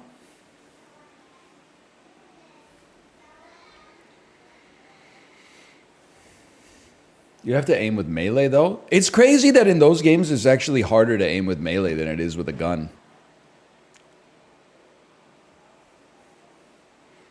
You make any YouTube exclusive content? I try, but like I'll just tell you, like the last 2 weeks have been decoded because my daughter started. First, it was a long weekend. Then she started kindergarten. But kindergarten, the first week was like Monday was Labor Day, Tuesday was no time. Wednesday, Thursday, Friday, she went for 2 hours every day. This week, she goes for 2 hours every day. So like basically, as soon as I finish the stream, I'm usually on dad duty for a long time and don't have time to record Slay the Spire. Starting on Monday, she's in school normal times, which means that I am going to have more time to record YouTube videos in theory. I know there's some cope there, but more time to record YouTube videos in theory than I have had since September of 2020. Which is still not a lot of time, but it's a lot relative to right now. I'm like, every time I feel buried, I'm just like taking a gulp of next week's oxygen.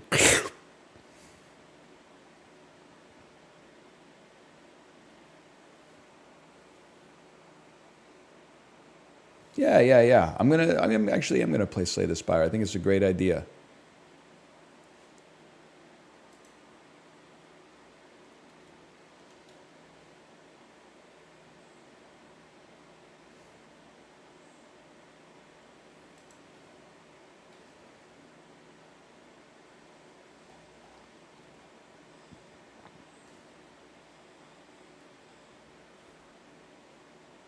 Once I remember how to do like anything. Okay, here we go. What is this? Now I got 2 browsers open. I've raised the degree of difficulty even more. Teach me how to be good at the game. Well, honestly, without tooting my own horn, I think if I was playing as the defect, I might have a chance. But like playing as the watcher, I don't know. The conventional wisdom is stance, but I prefer to just build into divinity. Yo, Slay the Spire hits like crazy in stereo, dude.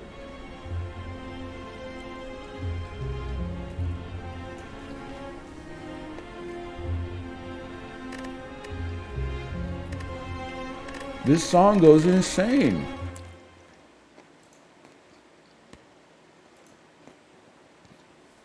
Ghibli, I hate to say it, but they were right.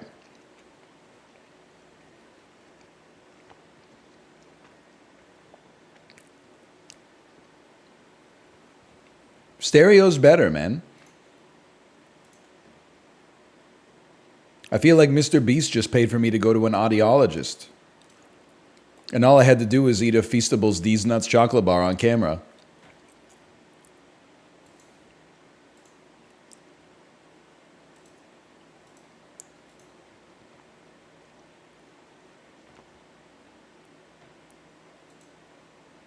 Stereo is a weighted blanket. Mono is a nap with the fan on.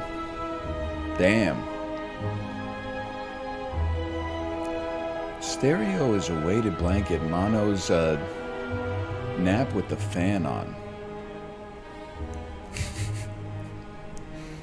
Just put the fries in the bag, bro. It hits every time.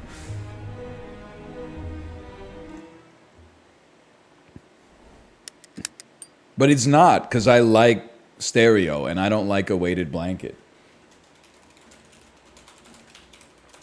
All right, gamers, we have 39 minutes for a Slay the Spire run, and I do have to finish on time. So I gotta send it, okay? Step 1, 7 max HP for a rare. Thanks, I hate it.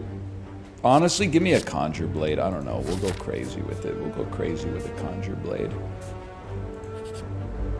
Ragnarok?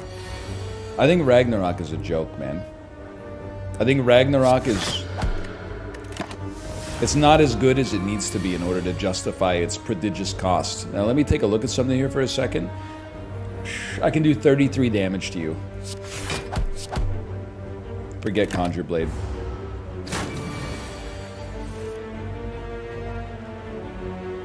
You can tell I'm taking it seriously because I'm stroking the chin already. Now I can kill you. Ghibli, you like Slay the Spire? Do ya? You like movies about gladiators? It might be a little loud, I don't know. I'm gonna take Consecrate. I think you need damage. Early on, you need damage. Talk to the Hand. Unbelievable card. Would be great with Ragnarok, but whatever. Ghibli, you would love it, dude. It's a lot like Squirrel with a gun.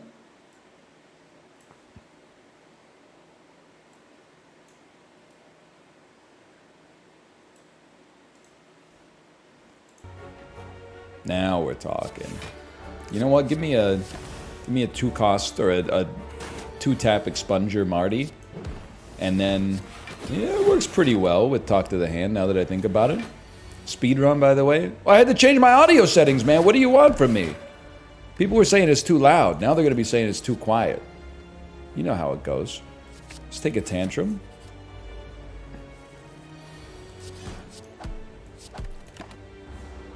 I'm saying it's just right.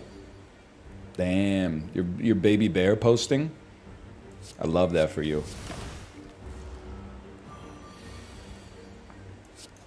Get fucked. It was like 72 damage. I don't really like any of these, to be honest with you. I think a study could work, but I don't want to take it on Act 1.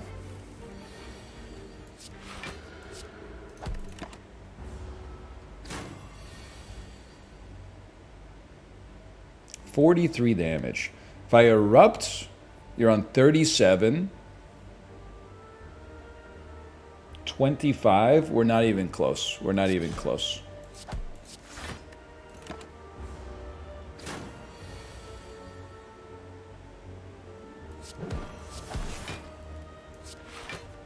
Get out of my face. I'm in your face. Play Wukong? Not gonna happen. Not gonna do it. I'm not even playing the real Elden Ring. You want me to play fake Elden Ring? 9 damage takes you to that. Takes you to 20. This takes you to 10, 22. We get there. Elden Ring for adults? Yeah, adults who like hearing a fucking chimpanzee go whoo whoo every time he presses a button. Give me a wallop for sure. I'm sure it's good. I'm basically just shitposting. I don't think it's bad. There's a 0% chance I'm ever going to play it because it's not Slay the Spire. It's that simple. I would like it if Expunger became like more playable.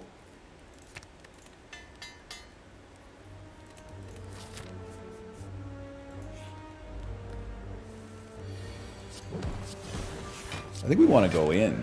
We want to go in on you, man. What's your opinion on Planet of the Apes? For it. I would say overall for it.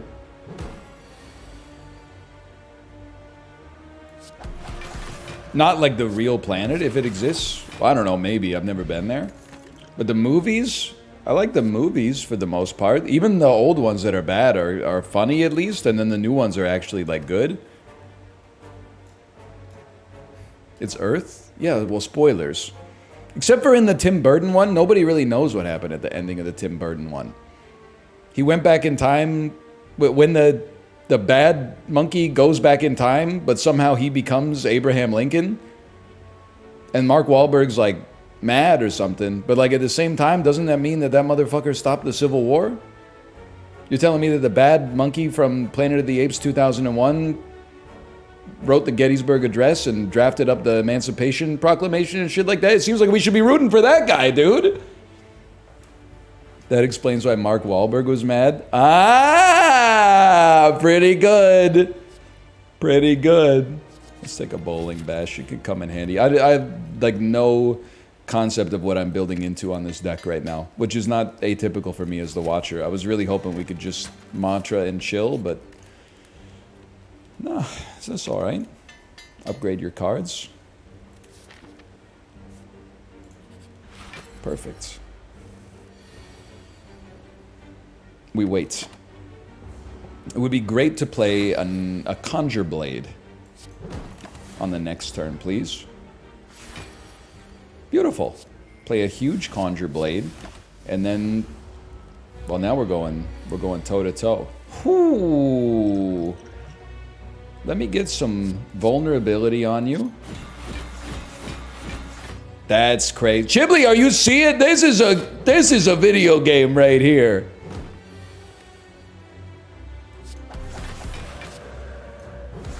That's crazy. Omamori, I love it. I do like Empty Mind, honestly. Being able to exit stance is very valuable to a guy like me. Chemical X just seems like an instant take with Conjure Blade. This is crazy, dude. If this is my first time watching Slay the Spire, I'd have no idea what's going on. Guy watching Dune 2, man, I'm really glad I saw Dune. Otherwise, I wouldn't know what the fuck is happening right now. What are you talking about? Of course, man. Could transform, but I think I'm in my remove phase right now. 17 cards, pretty good, but it's a little thick. We could stand to improve it at least. Yes, this is not beginner content. I occupy that strange space in Slay the Spire content, which is like not for beginners, but also not for experts. I'm just kind of like, I guess at the end of the day, I'm just kind of like a guy.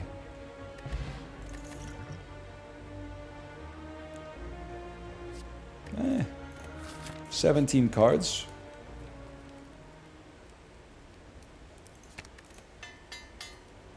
Now, we win this fight easily if we get to play a big expunger. That's a pretty big expunger.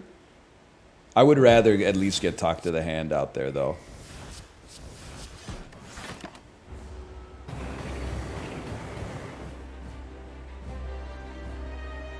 This turn's kind of going to suck ass. It's okay. We'll build for a better turn next time. 11 damage against a pretty big version of this guy. That's not so bad, man. And you. Would be, I mean, it's probably worth, because I think we're going to hit you. We're going to hit you 6 times anyway. That's 18 block, bro. We don't need to play a wallop.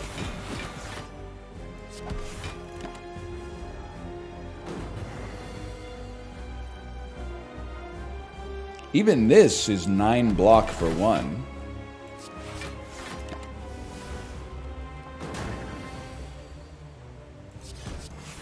It's just that easy.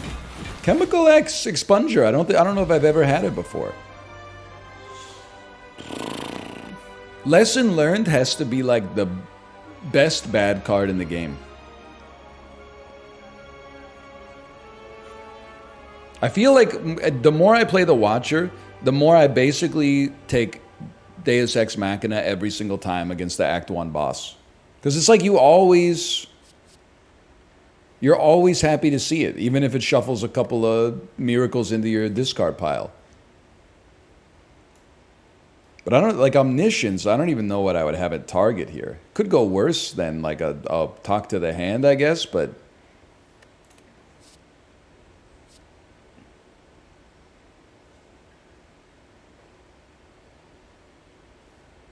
I mean, it could help out Conjure Blade. Here we go. Let's argue. We really don't have a Snecko build, unfortunately. Busted Crown is like bad for sure, but like Runic Dome means I die. Like, it's not, this just isn't the build for it. This is too hard for me to do while I'm streaming, I think, so I take Busted Crown. I'm sorry, unfortunately, I think it's the right play for a guy like me. I don't have that kind of like encyclopedic knowledge, okay? On this floor, I would love to hit a relatively late shop, but you know what? Let's Elite Max. Maybe we got a chance.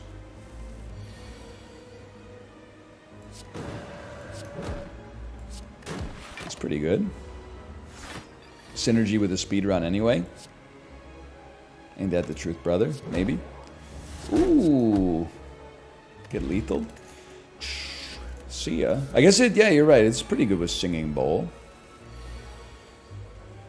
If I could get 1 kill, it's probably worth it. So 9 takes you to 41.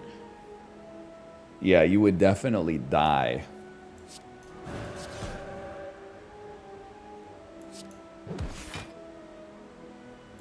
We can certainly live with that. This we're not as stoked by. Or with, I suppose. Some of that. Alright. Nope. Thanks for the health. 187, ride or die. I think I'd rather save our money for now. I could see a Ritual Dagger popping off. I could see us getting a lot of value out of adding some blocks. We either remove all strikes, receive 5 bites. We've only got 2 strikes. I take a refuse on that, but that's going to be a controversial issue for sure.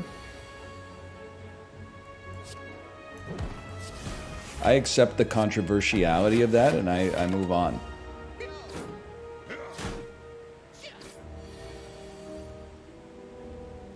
Vigilance, Empty Mind. Bowling Bash. Ritual Dagger. What a great sound effect, too. And then, still a pretty good expunger. A 45 damage expunger.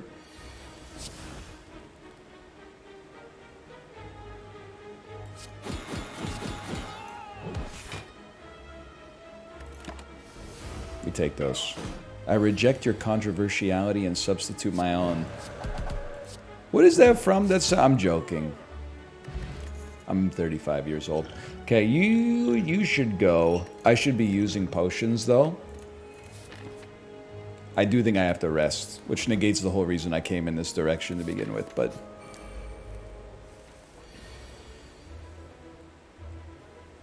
Give me plated armor. And then go in.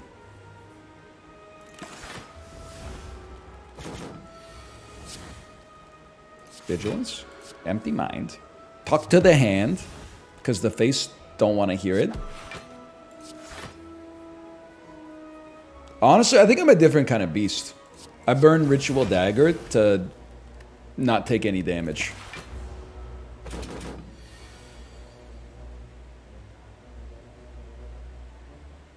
You ever consider, like, giving me the cards that are necessary for me to have a chance to win the game? Or, like, no? Okay. Hey, Anel, you ever think you're going to be on the cover of AARP magazine? I mean, I wouldn't mind, I suppose, in the whole scheme of things. That probably pays, like, a pretty penny. Old people... They're like the most coveted advertising demographic, man.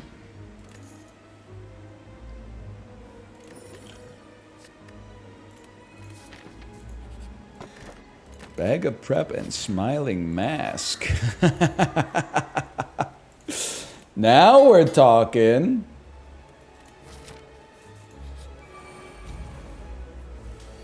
Mostly bag of prep because smiling mask is a bit advanced for a fella like me. I think this is like, you're gonna consecrate first, but then like take an attack. I would happily throw a second wallop out here, man. I really want to save my miracles for the Conjure Blade if possible. Holy, what the tuna indeed, man. Ah, I didn't know you were attacking!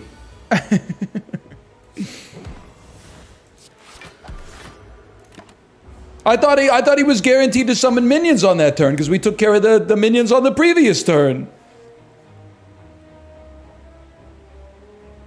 I think it's like expunge.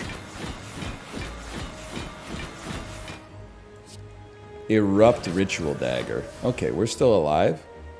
I would recommend reading. It's a 20% chance to attack. Start each combat in calm. You just broke my brain, to be honest with you. I didn't know there were percentage chances to attack in this game. I thought that everything was scripted, like the NFL. That's crazy.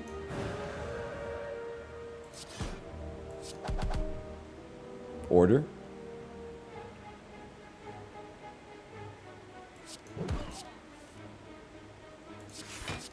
Thy kind is all of a piece, man, but whatever.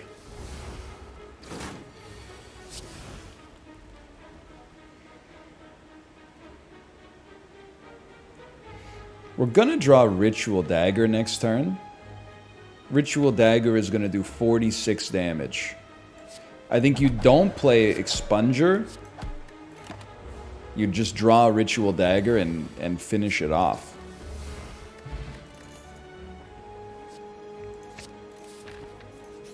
Rest. I didn't know how good we had it in the era of the McFlashbang. The heck is a McFlashbang? You appear to... Gen Z's trying to cancel the secret menu at McDonald's?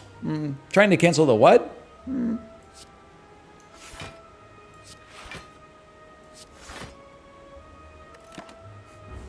That's not what it was called when I was in university. That's all I'm going to say. Now, did I ever get one? No, it always seemed like just a little much.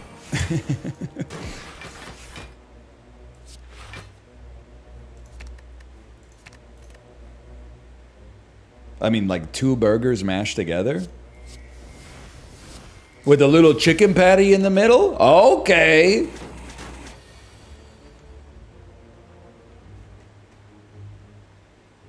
I want to leave you on lethal, but not kill you. That way, Ritual Dagger can pop. Well, it was worth a try. We're not really a stancer here. You got me confused with some other guy. Now it's your turn to cry.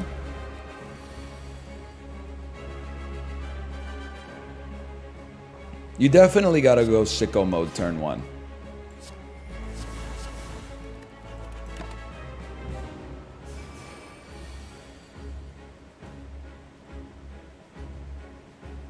That's 160 damage.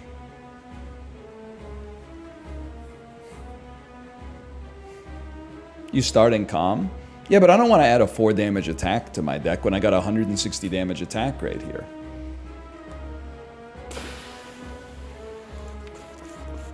It's crazy that I'm not gonna tantrum into it. Unless... 16, maybe I am gonna tantrum into it. But I might not attack you, which is kind of crazy. Because I don't want to take 14. Let me take a peek at something real quick. I mean, sure, that would be nice. Tantrum does 12.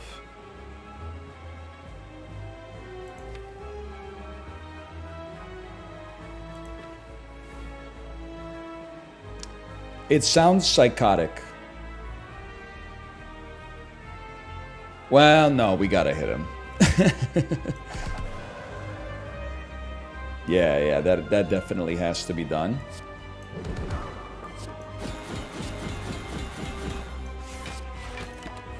Then you take 4. That's no big deal. I probably didn't need to play... I probably didn't need to play the power, if anything. Call that exact change.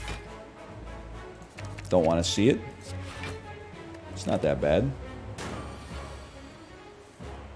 58 damage. Come on, man. Come on. Come on, man. Come on, man. I'm gonna stall you just because, like, Expunger definitely... This is the worst decision of all time. We drew Expunger anyway, but I'm like... Nah, you should just kill him. I really thought maybe there was a way Ritual Dagger comes back around, but... Fairy in a bottle? Kind of nice. Devil form? It sounds crazy. I don't think it's necessary.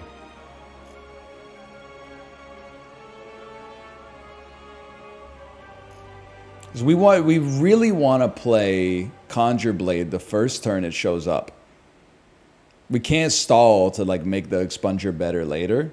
I'm sorry to say it. That's +2 max HP for a guy like me.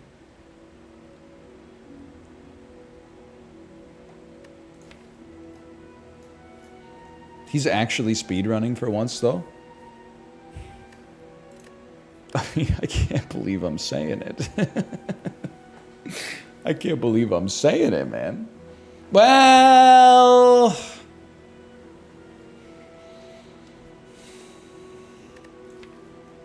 Yeah, I was just going to say, it does screw up my miracles.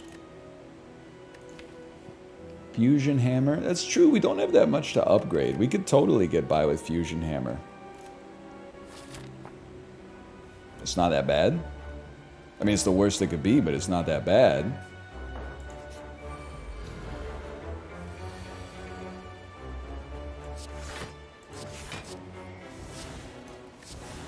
Probably don't need an Expunger like that, but whatever. Huge. Honestly, it's crazy to just... How much? It does 29 damage? I mean, I can set it up, but I was just hoping to kill you instead. Whatever. Whatever, man. Whatever. Just get iced. See if I care. Get out of my face.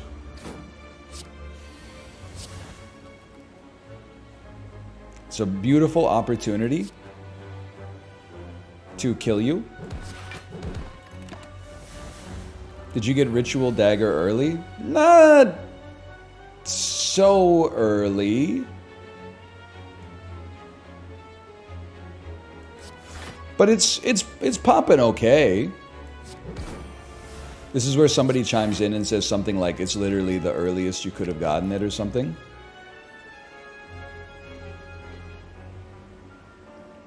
I gotta do, like, you gotta walk this through step by step, man.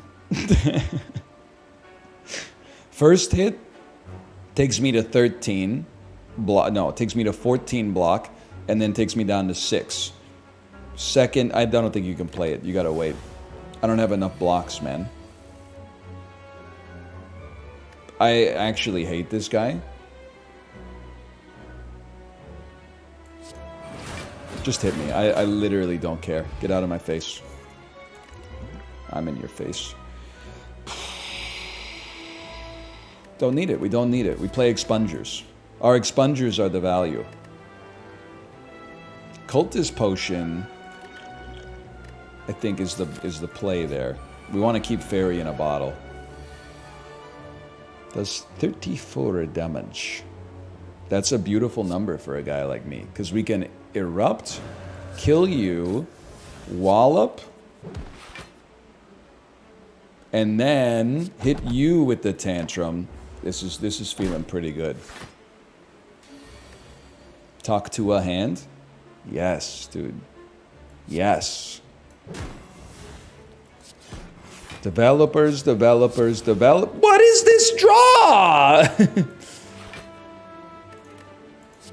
Me when I draw the cards that I put in my deck? What?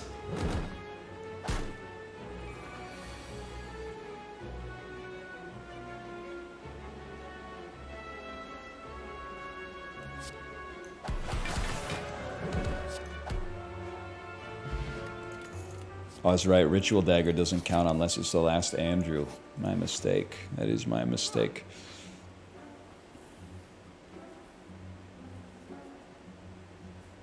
My mistake. I think we're going to be resting at campfires. I hate to say it. So I'm just going to continue to make my deck consistent so that we draw. The win condition is getting a fucking baller expunger. The less cards we have, the faster we draw Conjure Blade, the better off it's going to be. I agree with Chad on this one. I think it's a strawberry play. You got to stay alive. And I could get by with a Deceive Reality. Just call me Honest Bob in the Factory to Dealer Incentives. You're kind of a sack of crap.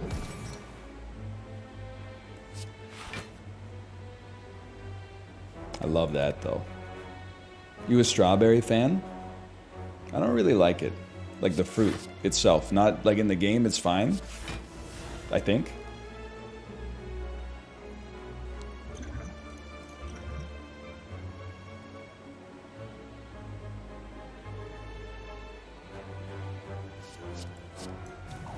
It's pretty spooky.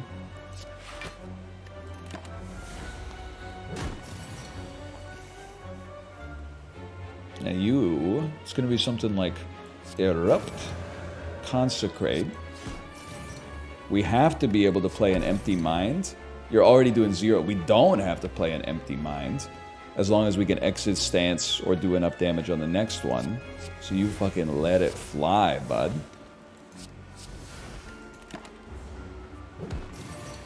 $120 damage. Cute. That's cute.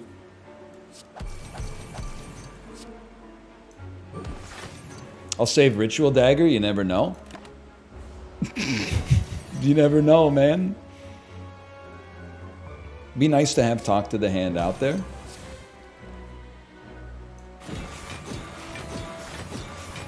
You never know, maybe I'll have 660 damage next turn.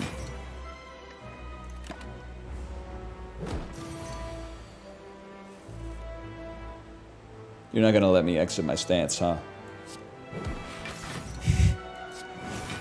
That's actually, we're totally fine. It literally doesn't matter.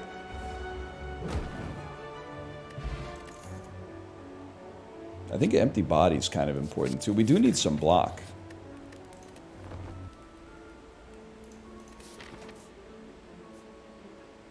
Sure, let's do it.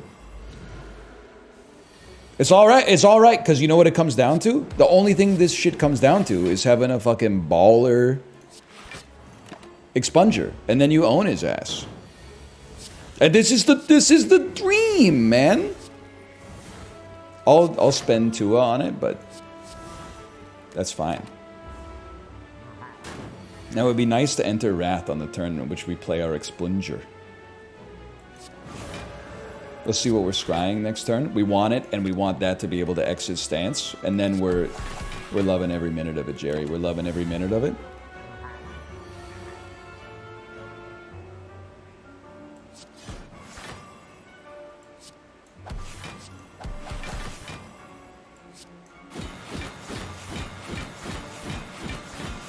And then, brother, I don't even know if I want. Well, we're going to be able to enter stance next turn anyway. Okay, so yeah, that's fine.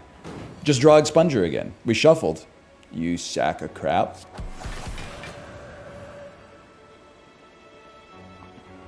You know what class I must have missed in my life? The class that lets like old guys have great idioms. I feel like I'm doing okay on the idiom department. But like old people always say something like you're 10 pounds of crap in a 5-pound bag. It's such like a gangster line. I don't know how you learn that. Like I never got the lessons, man.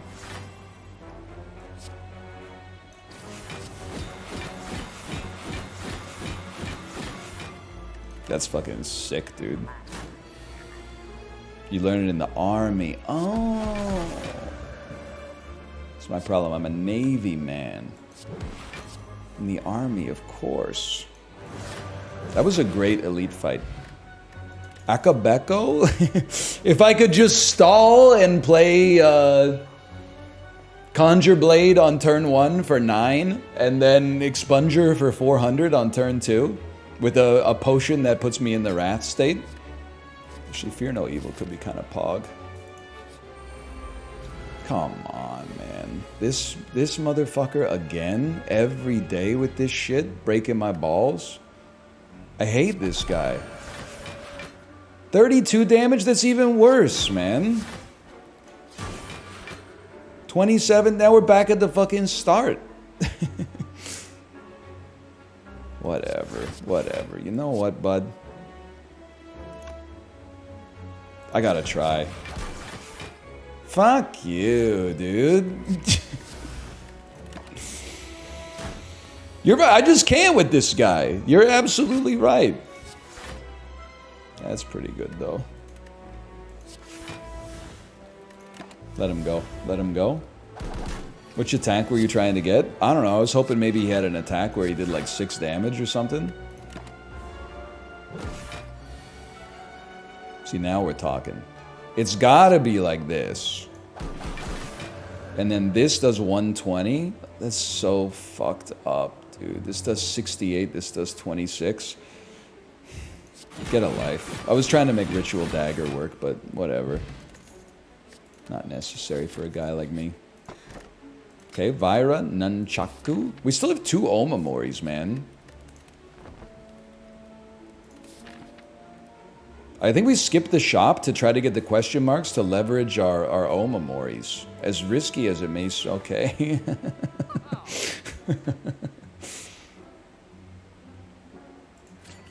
Whatever, man.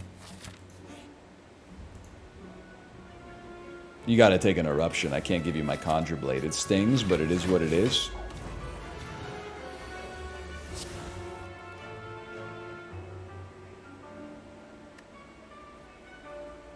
Let me see.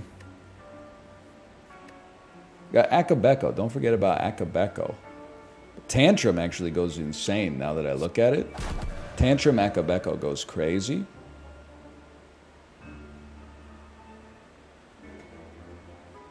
I think I just kill you and take 20 block off of Wallop instead. Not the most effective use of Talk to the Hand, but... What's the boss? Well, it's a mere timekeeper, nothing too serious. Because with a guy like me, it's, you already know it's every day, bro.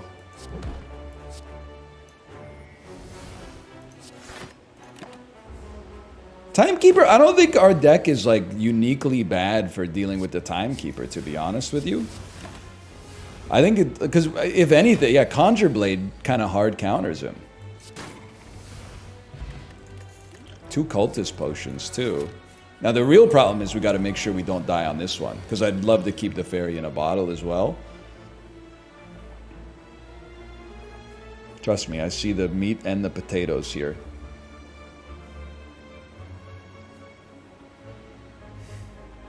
You gotta get a kill. We gotta get a kill.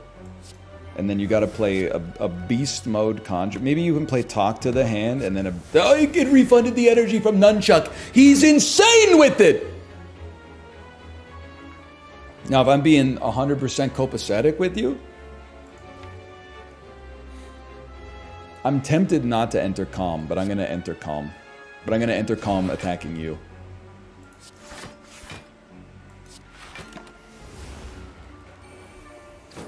And then draw Tantrum. No Tantrum. That stings. You're right, I did not enter Calm. Chat, can I get a... Why didn't I enter Calm? I need to draw. Even if we exit. Yeah, okay. 11 damage. Consecrate. You are 151, like a Pokemon. 9940 doesn't get us there, so we take out the minions. I'm sorry to say it, but we gotta take out the minions. Although, wait, you'd give me an insane amount of block. Probably should have saved Ritual Dagger, but...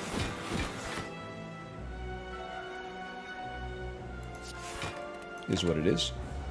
Yeah, okay. It's alright.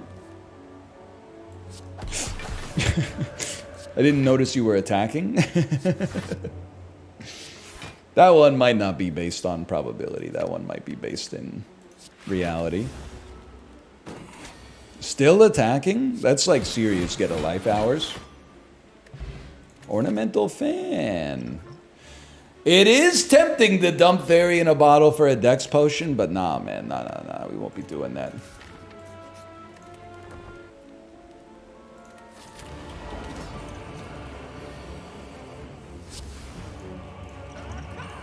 Wake up, drink. Start me with the block, then just draw, because you know how it goes. I'd rather play this in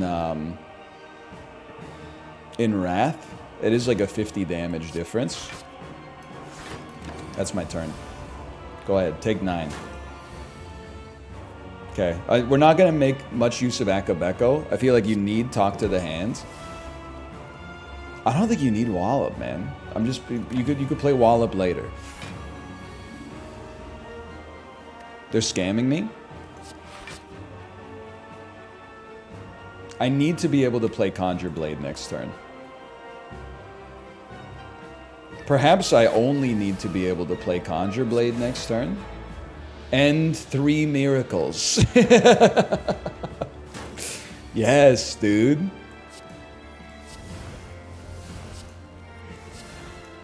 And now you're all gonna pay!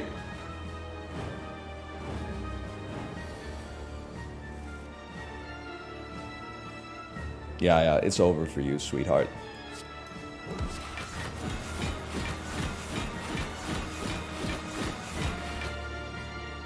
Now you're gonna take a turn off, which is good. We might just chill too.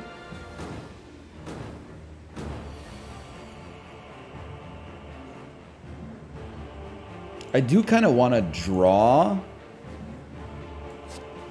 even though it plays a card, just to get us to the Expunger faster.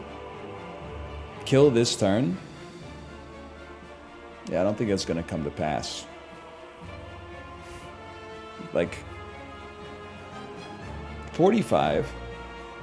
I do have 12 strength up. Maybe I do. 45, 185. That's 100. I don't... Wait. I gotta... I don't think I have the damn... I think I miss it by like 20.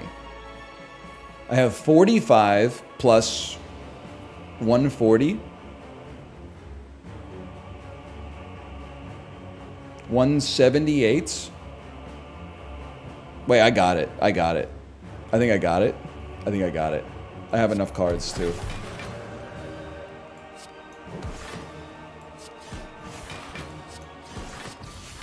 And we got it with Ritual Dagger. Turns out that the Watcher is actually like insanely easy. Whatever. Turns out the secret is, I don't know, take a Conjure Blade early, and then play Conjure Blade for 9, and then win the run. Alright. Call that slash marker Watcher. Slay the Spire. Yeah, it turns out you could do like 400 damage in 2 turns. I mean, I did have 2 Cultist Potions, but still. Alright, let me see if my wife is ready to stream.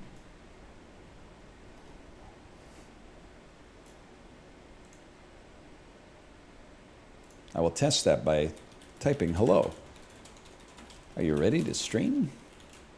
Smiley face. Good stream today, good stream today. I don't know what we're going to do tomorrow.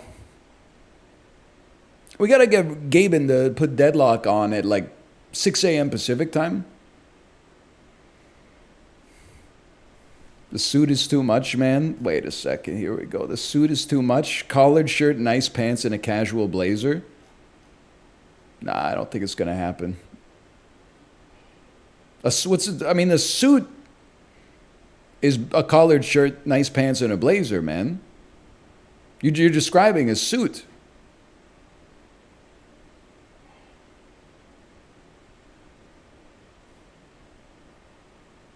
I'm not an overdressed at the function sort of guy. I'm just trying to figure out what the appropriate level is. I'm going to wear a suit, and if anybody asks, I'll tell them that I came straight from work.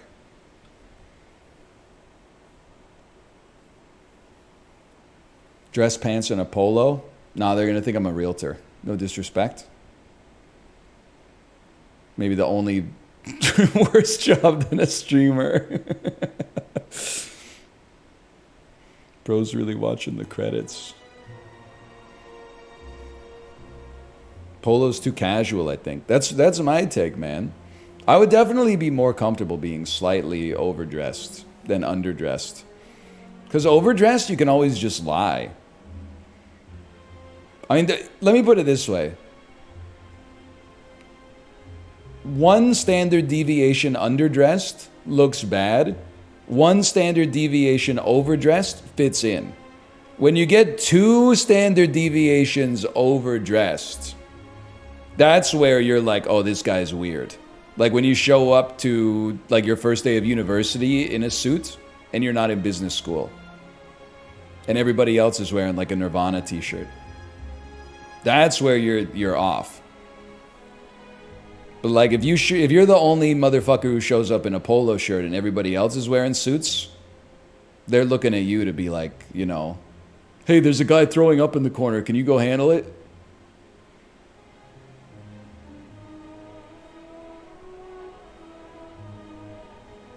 I just don't like. I feel like business casual is just too much. There's too much individual interpretation that comes up. Like, I know what business is. I know what casual is. But what the hell is business casual? It's too vague.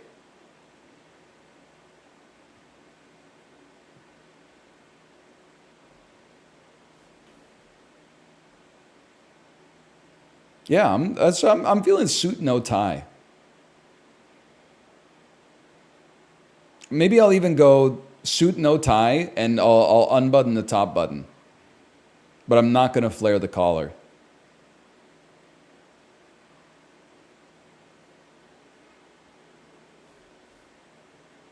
Top 2 buttons? No, this is in Miami. I live in Canada. Untucked? No shot. This is not prom. I'm not wearing button-up shirt untucked.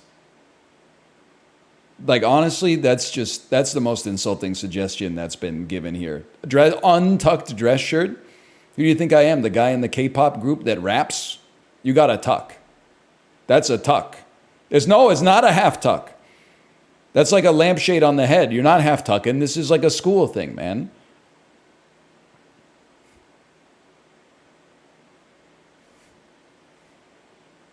I'm sure she's going to be ready to stream soon. I see that she's on Discord on her phone. So surely because she's in Discord on her phone, she's seen the message that says, hello, are you ready to stream? No, now she's on. I called her out and now she went yellow moon.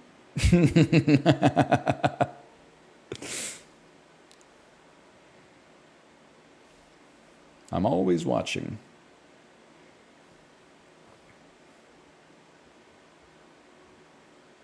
I hear the footsteps. What color is the suit? It's not black, it's navy. I think that puts it less towards business formal and more towards business casual.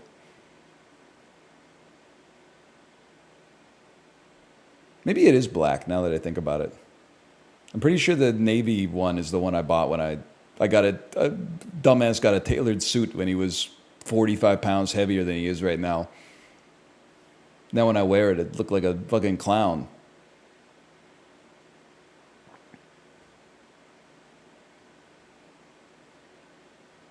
How much you weigh now? 165? Although, maybe it's good business casual to wear an oversized suit because they'll be like, if people are like, whoa, what's with the suit? I'll be like, sorry, I just came from the 2003 NBA draft.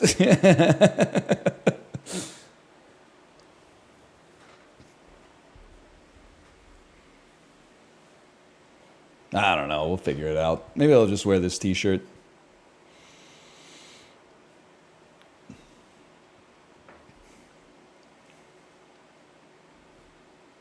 Nice to meet you. My name is Bryant Big Country Reeves.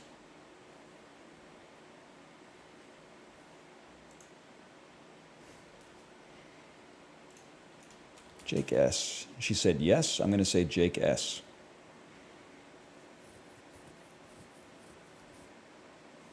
Which side do you dress? What does that mean? What side? What side? My closet's on the right.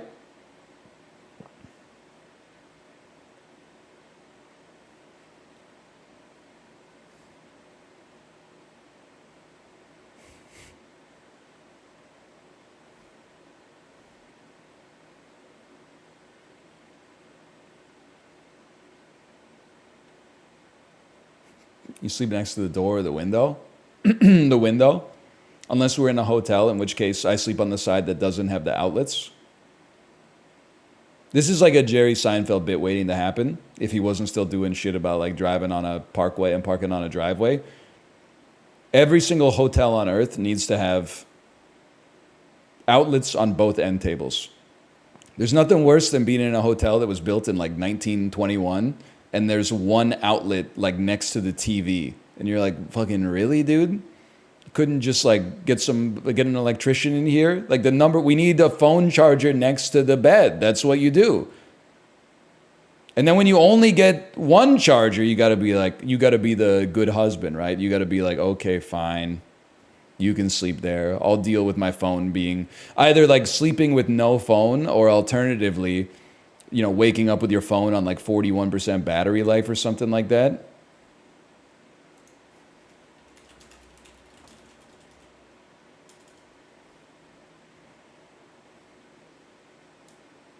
I could do without the 20-year-old kettle. Yeah, or like the proprietary coffee machine that works like slightly differently than every other coffee machine in every other hotel in history. They make you look like, you're like, it's a Keurig, how hard could it be? And then you fucking fill the reservoir with water and you put the pod in the thing and then you push down on it. You press the one button and then it just makes a bunch of noise, but the coffee doesn't come out. So then you put like more water in it and you press the button one more time and it shoots, it starts smoking and smelling like the electronics are melting. And then it like diarrhea shoots like 1.5 liters of coffee into the mug that's like 35 milliliters tall. It just smells like pure burnt coffee beans. Shit's so sad, man. All right, I'm gonna send you over to my wife's stream. Enjoy your evening, and I will see you. I'll see you tomorrow. Assuming I don't get killed for wearing a suit. Imagine that's my last words.